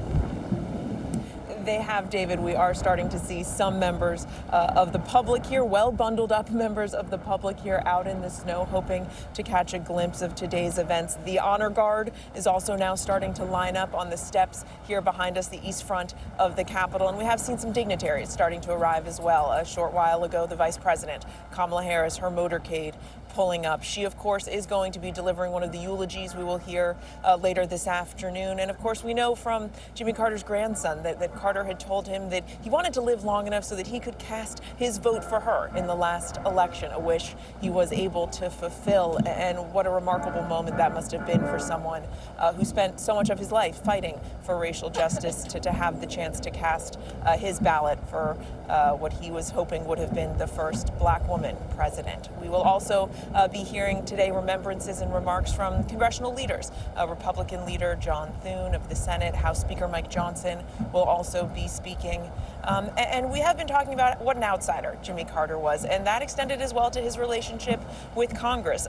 They were not necessarily a natural fit, Jimmy Carter and Congress. He had run as an outsider, as we have said. He ran against the Democratic establishment, and he meant that. Even though, of course, he had a majority support in Congress, he didn't like, backroom deals. He didn't want to schmooze or go out of his way to curry favor. He wasn't interested in the whining and dining of lawmakers that is part of the Washington game.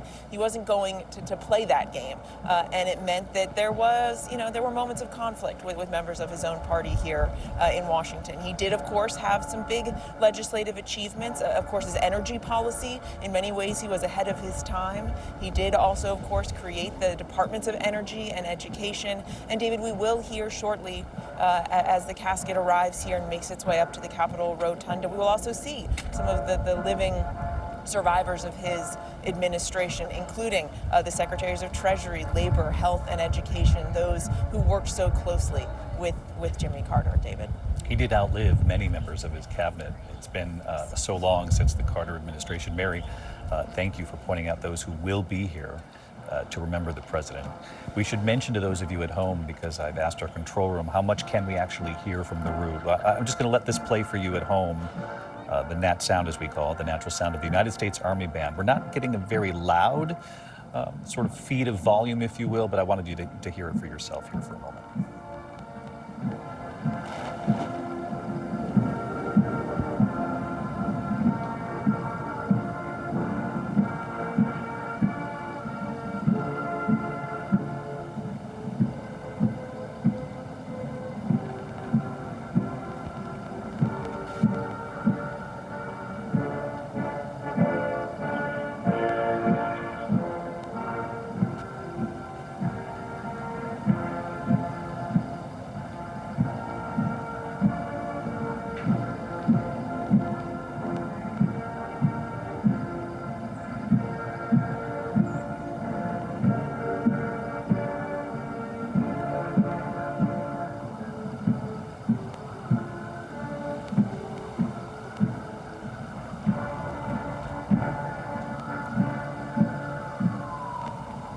Procession making its way to the Capitol Plaza. The United States Army Band performing as the former president returns to Washington, mirroring the route from Inauguration Day in 1977. He was a lifelong Democrat, though he would say through the years that he didn't always completely feel as though he fit in with the liberal end of the party. Wasn't a Republican, but considered himself conservative in many respects. You really couldn't singularly define Jimmy Carter, at least when it came to his politics.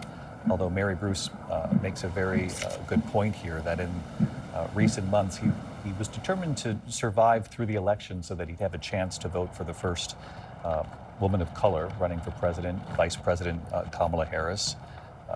He did see she was defeated by Donald Trump, who has been reelected, obviously, to the presidency. Donald Trump will be there at the funeral on Thursday with every former living president. And as we were saying, Deborah, earlier, former President Jimmy Carter knew well what defeat feels like. He also knew the importance of peaceful transfer of power. He talked in the early years of the Trump presidency about how difficult, how tough the press was on Donald Trump. He felt the wrath of the press himself when he was president, though ultimately he was deeply critical in the end of the Trump administration. There were moments, though, when he tried to reach out to Donald Trump, offer his own thoughts on policy, and did relate to him in those early years about how tough the press was on an incoming president. But he did survive through another election. He cast his vote. And now what we're seeing today with the funeral is what we'll see in the next couple of days, again, with the peaceful transfer of power, these signs that the country can unite behind these common moments of service, dignity, and respect for the presidency and for the institutions of the country.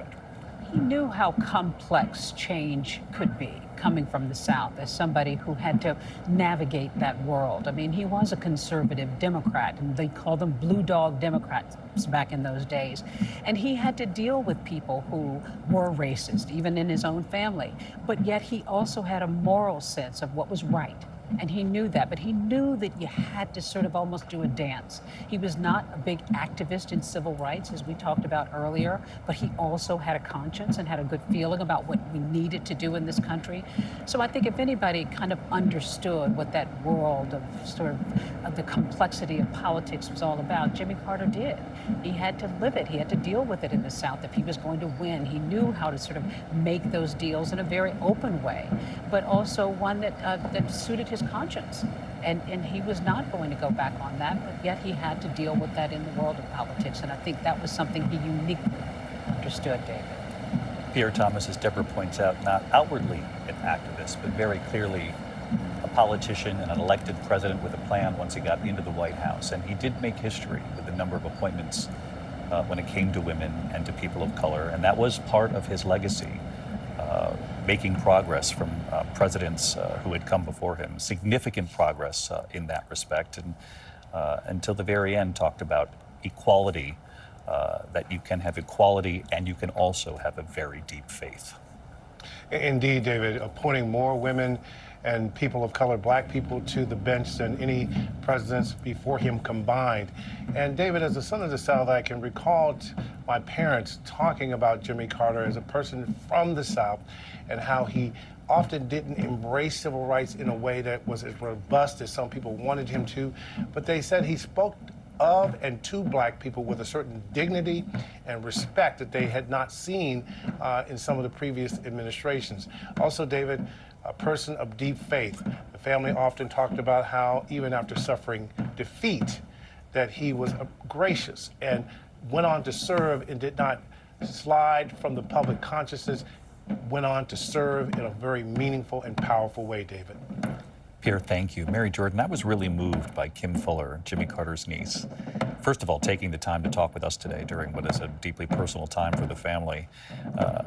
But her honesty about how difficult that really was for the family. And we can only imagine when families give it their all in these races for the White House, what it is like, particularly when you're a first-term president hoping to serve a second term.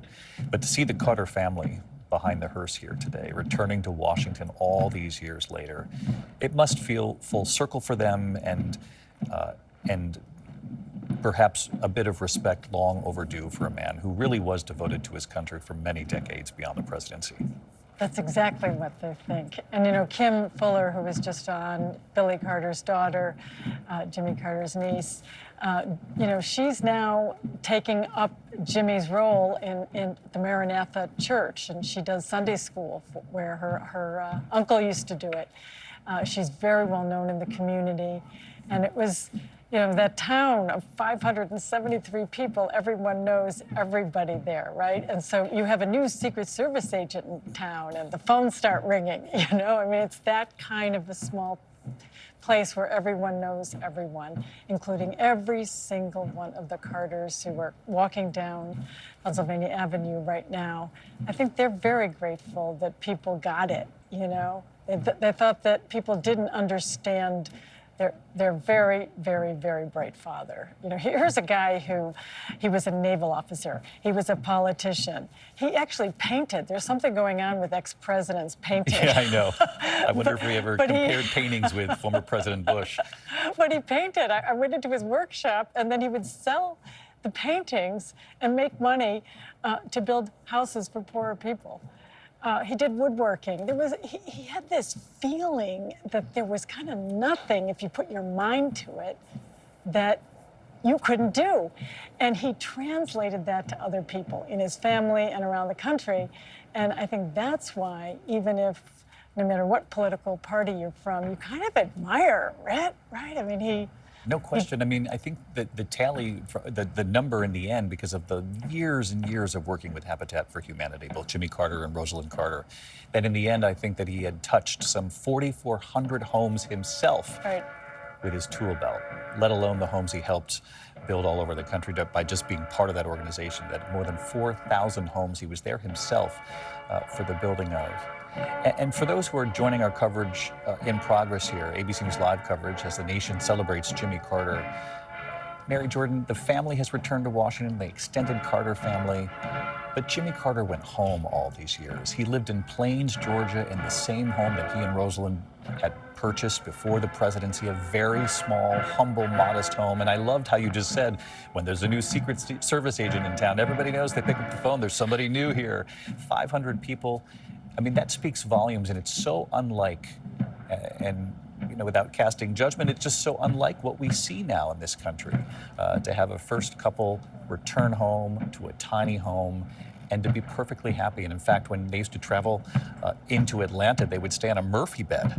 First it was a sofa, and then finally someone said, hey, you know, there's these new things that's a bigger bed that come out from the wall. I mean, right up until the end, I think people should know this, that they would stay on that Murphy bed, they'd pull it down and say, look at all the extra room we have in that small little apartment. And I think in these times when people, whether you're a Republican or a Democrat, independent in this country, and such a debate over economic hardship and people feeling as though they've been seen or heard, that in walking the walk all these years after they left the presidency, I think that's certainly a lasting lesson for the Carters, Lindsay. And you know, you talk about how they went back to this modest home in Plains, Georgia, prior to going to the White House. Early on in their marriage, when they just had the 3 boys at the time, they lived in public housing. And we've talked about the love story between Rosalind and Jimmy Carter. We've talked about a few of the arguments that they had from time to time. Jimmy Carter has said that there was one argument that they had that endured for about 14 years, and that was if they were going to have another child, a 4th child. He wanted to go for a girl for number 4. Rosalind was not so much into that. In the end, he won, and the argument. Do you have a say, though? and so again, Amy, 9 years old when they entered the White House. But we've talked about the press coverage, and he has said that of his 48 months in office, 46 of it was bad press coverage. And we do know that he had that 34% approval rating by the time he concluded his presidency, among the lowest, tied actually with Donald Trump after his first term. But Walter Mondale, his vice president, who we're going to hear eulogize Jimmy Carter from the grave, as it were, on Thursday, because his son Ted is going to actually say the words that he had written prior to his death at 93 years old back in 2021. And he summarized their administration by saying, we told the truth, we obeyed the law, we kept the peace. And Carter later said that he would add to that, we championed human rights. Championed human rights. And as we watch the casket carried to the Capitol, Lindsay, one of the things that Jimmy Carter was very proud of was that there wasn't combat during the Carter years, that they didn't have to take military action, although the key, obviously, foreign policy issue of that administration defined the final year of the presidency, more than the final year, was the Iran hostage crisis, which we talked about earlier with Martha. And the anecdotes from Jimmy Carter himself, the diary that he kept, he would keep recordings, and in the final days of the presidency, those recordings would get shorter and shorter, but he would leave a diary of them, and looked at himself in those final hours wondering, again, have I aged this much, or have I just not had sleep in many, many months, because he was so worried about the Americans being held in Iran. Turning the corner here, approaching the Capitol, and Mary Bruce, the country, I think, hungers, craves for these types of unified moments. There will be Democrats and Republican leaders inside the Capitol honoring a former president. a moment for the country to come together, David, during these very divisive times politically, a moment to hit the pause button on all of that and remember a remarkable man with a really, truly remarkable legacy, both the work he did here in Washington during his 4 years in office, and then, of course, the tremendous work he did around the country and around the globe, and the example he set, I think, for everyone about the power of the post-presidency. David, you can now see here on the east front of the Capitol, you're seeing the beginning of the procession. You noted the casket turning here to the drive behind me. We are seeing some members of the public out here as well, but I have to say, David, I can't remember the last time Washington felt this quiet, in part, of course, due to the snowstorm that we had here yesterday, but it all adds to, I think, the real solemn nature of the day for the country and for the family. And David, I am struck at, how all of these events, and we've been discussing this one in particular, meticulously planned by the Carters themselves to share his story, remind everyone of what was important to him, but also along the way in all of these events this week, they're using these events as an opportunity to thank those who worked alongside the family, who served with the former president. And so we are going to see here shortly living members of Carter's cabinet joining the family for this special moment. And they've made a point of making sure that some of the first people who will be able to pay their respects later today are those who worked with him in the White House and in Congress, David. Mary, thank you. Let's listen.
Ceremonial at ease.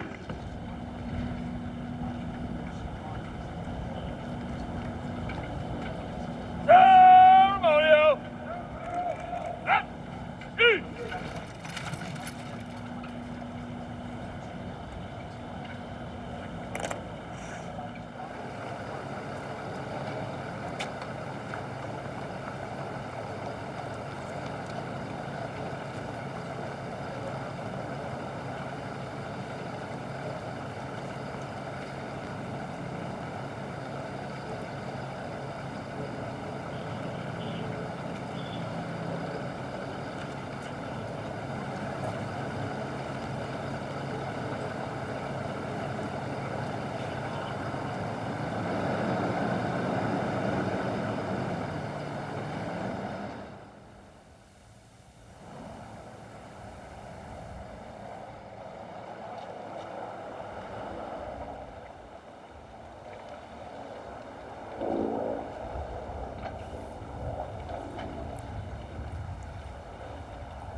A deeply moving moment for the country as the 39th president has now returned to Washington one last time.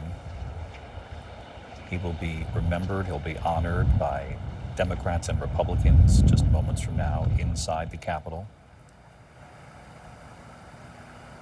As he approaches the Capitol steps, there will be honorary pallbearers in position right at the base of the Capitol steps. What you saw there on the eastern front behind Mary Bruce. Members of the family will be the honorary pallbearers. The Carter grandchildren, 11 grandchildren, one of whom is in memoriam. Mary had mentioned earlier the former president outlived one of his grandchildren. They will be at the base of the Capitol steps. They'll follow the casket up. They'll rejoin the family at the top of the steps. And we've talked so often this afternoon about how little fanfare he asked for.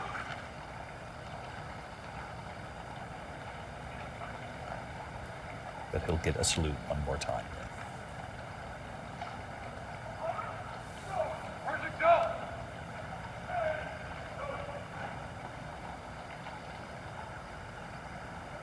And Mark Updegrove, our historian joining us today, he did leave in defeat after his one term as president, but he returns in many respects.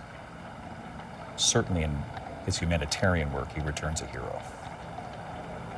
You're absolutely right, David. This is a man who came to Washington in 1977 with great hope that he would do great things in the presidency, and unfortunately was defeated 4 years later and relinquished the office to Ronald Reagan, who had won in a landslide, left more or less humiliated, not knowing what he would do with the rest of his life.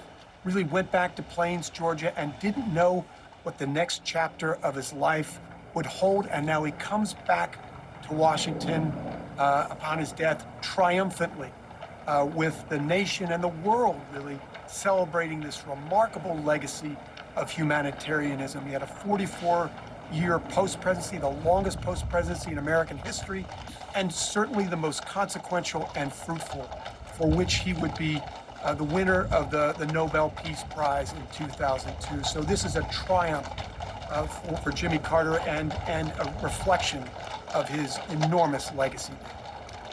Imagine, Mark, to wait until 100 for that moment of triumph in Washington.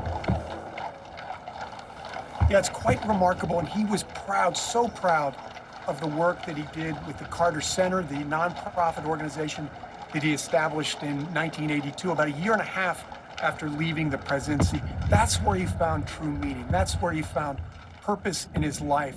He wanted to serve his fellow man, really had a very ambitious agenda to do so as president, but found a way in the post-presidency to do that, leveraging the prestige of the presidency, and I think really reinvented what the post-presidency could be, created a playbook for the activist post-presidency. Mark, thank you.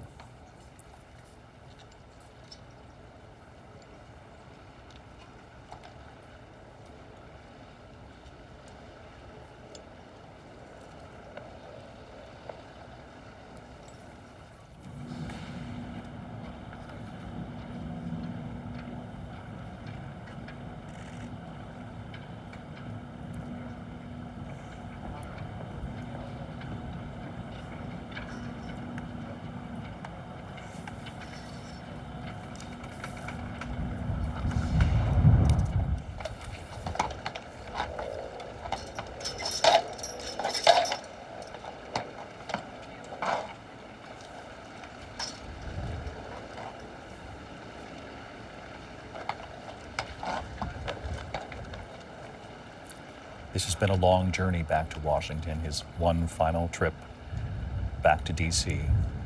And as Mark Updegrove, our historian, rightly points out, left in defeat, though returns a hero all of these decades later. The lone horse, a symbol of this procession today. Riderless, of course, the saddle on that horse. A reminder he will not serve again. But he did serve this nation for so many decades beyond the presidency. And it does lead to the question, after having defined it, redefined what a post-presidency could be in terms of work for humanity, eradicating disease, for peace, ultimately did win the Nobel Prize, earned it. can see the Carter family arriving at the steps of the Capitol. The honorary pallbearers will also gather at the steps of the Capitol. Will rejoin the family at the top of the stairs. Inside the Capitol, the former president will lie in state. After being honored this afternoon by leaders of both parties, the Speaker of the House, Mike Johnson, just re-elected Speaker, of course, Senator Thune in the Senate, now the Majority Leader. Minority Leader Schumer will also be there. Vice President Kamala Harris, who Jimmy Carter voted for and proudly did so, she'll deliver the eulogy today. President Biden will deliver the eulogy at the Cathedral on Thursday. And we've talked at length here, Terry, about the deep friendship between President Biden and former President Carter. President Biden and the First Lady traveled to Plains, Georgia, a sitting president and sitting First Lady, the first to do so publicly. And it was President Biden who was the first sitting Democratic senator who endorsed that relative unknown from Georgia in his race for president all those years ago. And that, David, bound the two of them in this decades-long friendship, political partnership in some ways. And in some ways, they're cut from the same cloth. They're both men of deep faith, deep and sincere faith that shaped their lives and their presidency. They tried to bring, to one degree of success or another, the values that they learned in their faiths. Jimmy Carter, an evangelical Baptist, and President Biden, of course, a Roman Catholic, and they brought that faith to bear on the power that they had been given. Both one-term presidents now, for different reasons, but analogous, both very low in the polls, and yet I think they both, with their presidency, felt they gave it their best. Jimmy Carter, especially after the presidency, as you've been talking about, you know, I'm put in mind of the words of F. Scott Fitzgerald, the American writer, who once said, "There are no second acts in American lives." Jimmy Carter proves him wrong. Yeah, he might just disagree with that. His whole post-presidency was his second act. And Mark Updegrove, our historian, and so many others have talked about how he has redefined the post-presidency. The question is, will any others follow suit along the way? And we'll have to wait and see how that plays out. We await Hail to the Chief, and we await the 21-gun salute. You can see members of the Carter family at the top of the stairs, waiting for their father, their grandfather to come home.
As we had mentioned earlier here, the Carters themselves planned this final trip to Washington, the funeral arrangements for the former president. They began working on them as far back as the mid-1980s, in fact. And despite being a president who, when he arrived in Washington from the South, a relative unknown who indicated very early on that he would not expect the kind of fanfare. He would carry his own suitcase. He would wear sweaters in the White House when it would get chilly. He would say he would not need hail to the chief, even though he'd been a member of the U.S. Navy, had served the country, and certainly was the commander-in-chief and deserved what is afforded any president. He went through great pains to sort of set an example. He believed that he didn't need all of the trappings that come with the presidency. But he did note that in planning this funeral, that it was important that the procession go to the U.S. Navy Memorial that he played such a large role in, that he'd served the U.S. Navy, that he would return to the Capitol. And as we said here with our team, he would return to the Capitol in many ways, not in defeat as he did when he left, when he had lost to Ronald Reagan, but instead after decades of public service, after trying to find ways to eradicate disease around the world, to build homes for those who could not afford them, for living a life of humility back in Plains, Georgia. Humble, but not a pushover. He had very strong beliefs. He had purpose, he and Rosalind, and they stood by that purpose until the very end. They had told our Steve Osunsami in their final interview together about the secret to their long life together, and they pointed to one another. One saying about the other, yeah, he's been pretty good to have around too. Such a moving relationship until the very end. And many had asked after Rosalind's passing, because we've seen so many stories of such deep connection, when a family loses one, often they'll lose the other. Jimmy Carter went into hospice care. He was in hospice care for 2 years. We saw him reach that 100th birthday, that moment with the family. He said he wanted to stay alive as best he could to survive through one more presidential election.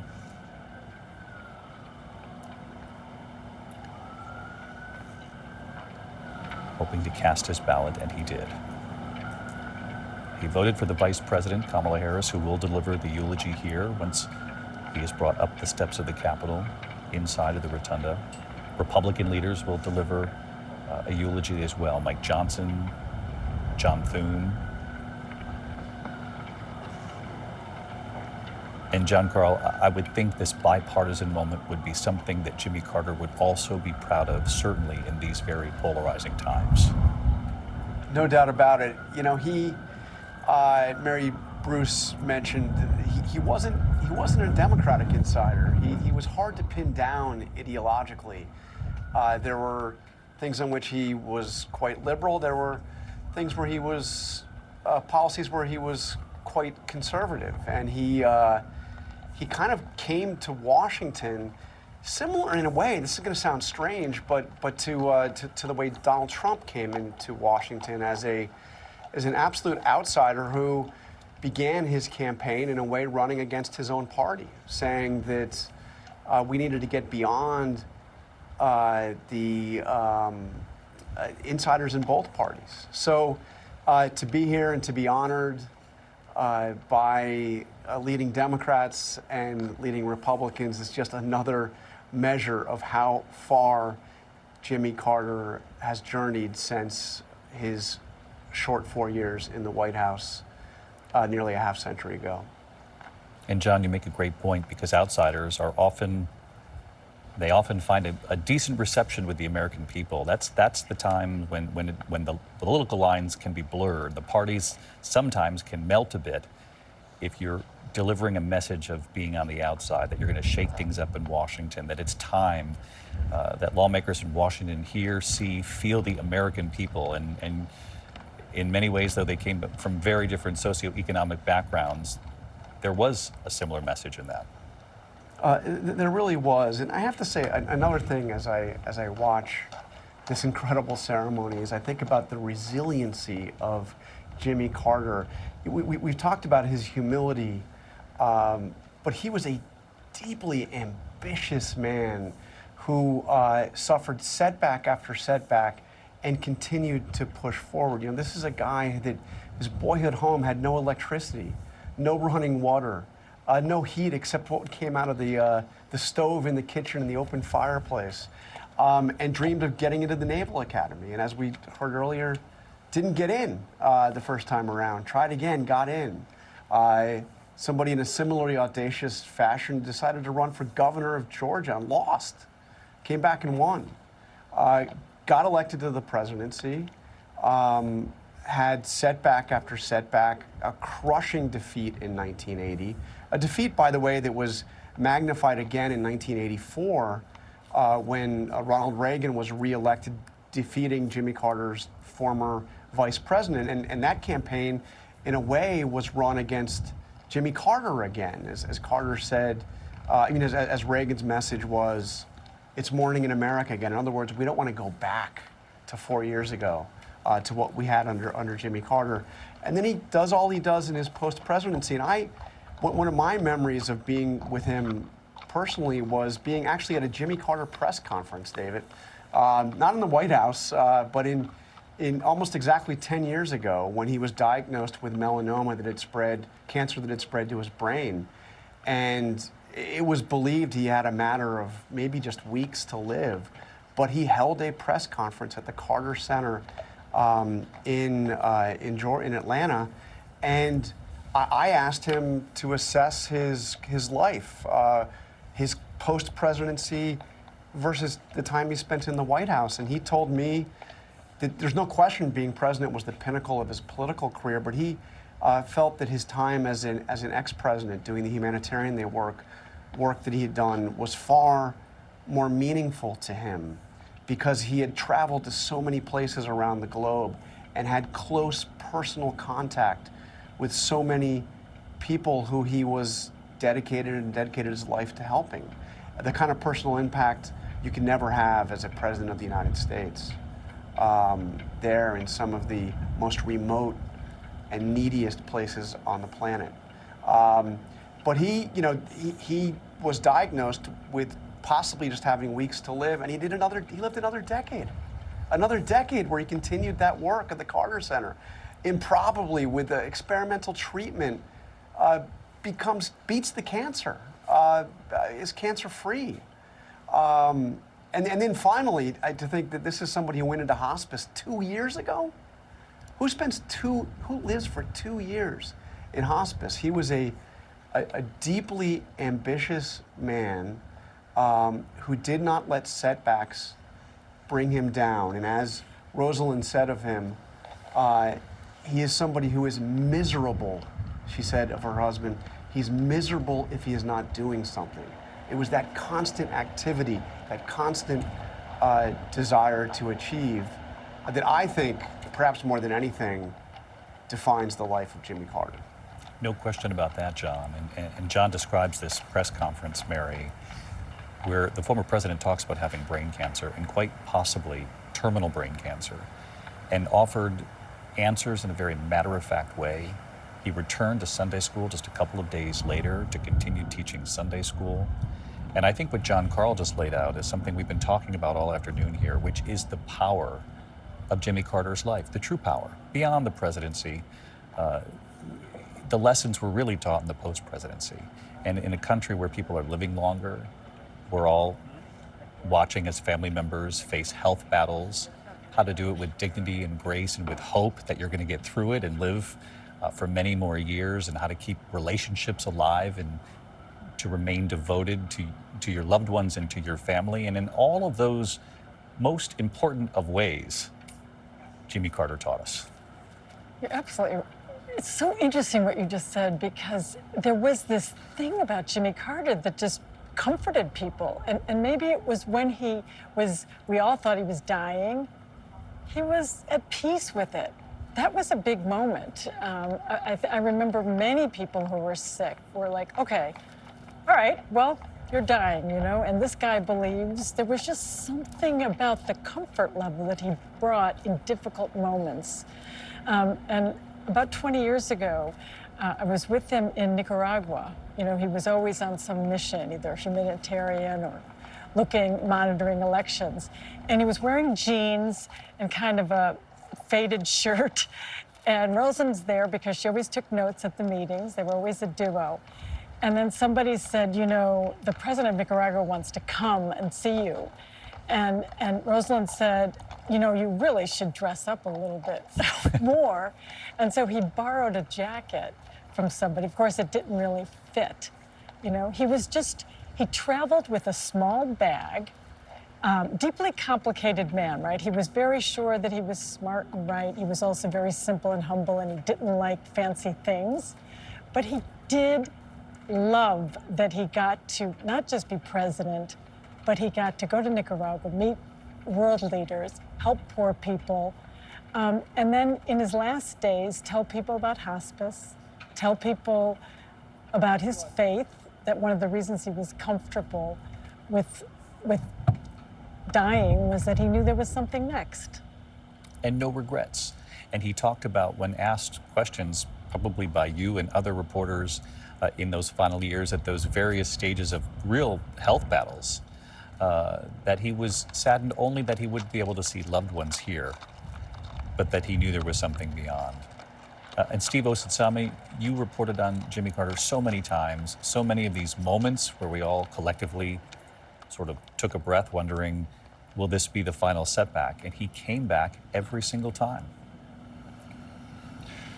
Yes, David. I remember when he announced he had brain cancer and melanoma, that had spread to his brain, and so many of us were, of course, thinking this might be it. His family thought that.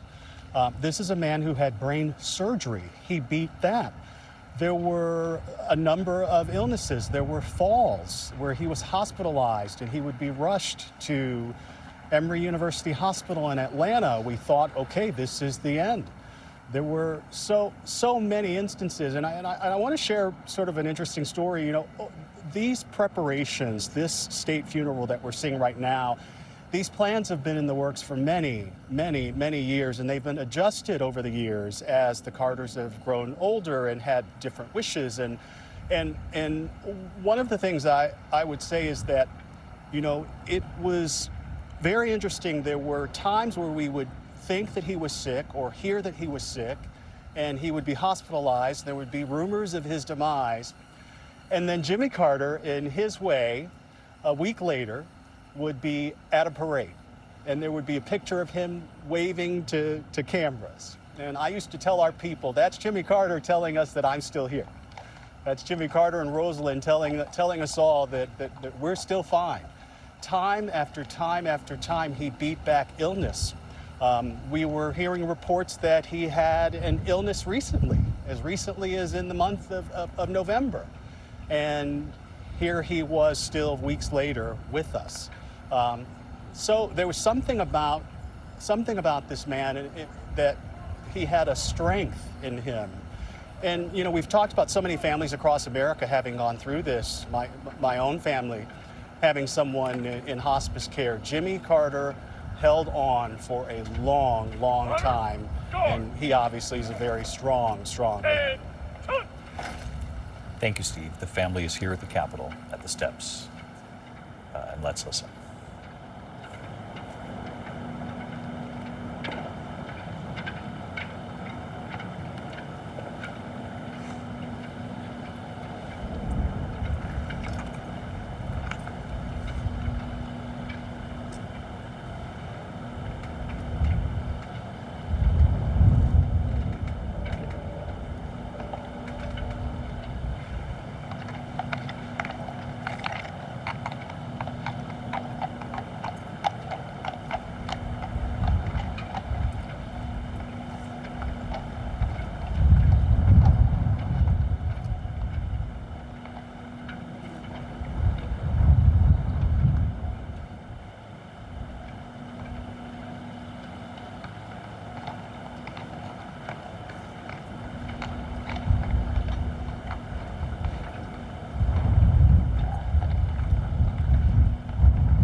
the family gathering at the top of the steps, the Carter family, some members at the foot, as honorary pallbearers to watch their father and grandfather brought to the Capitol one final time.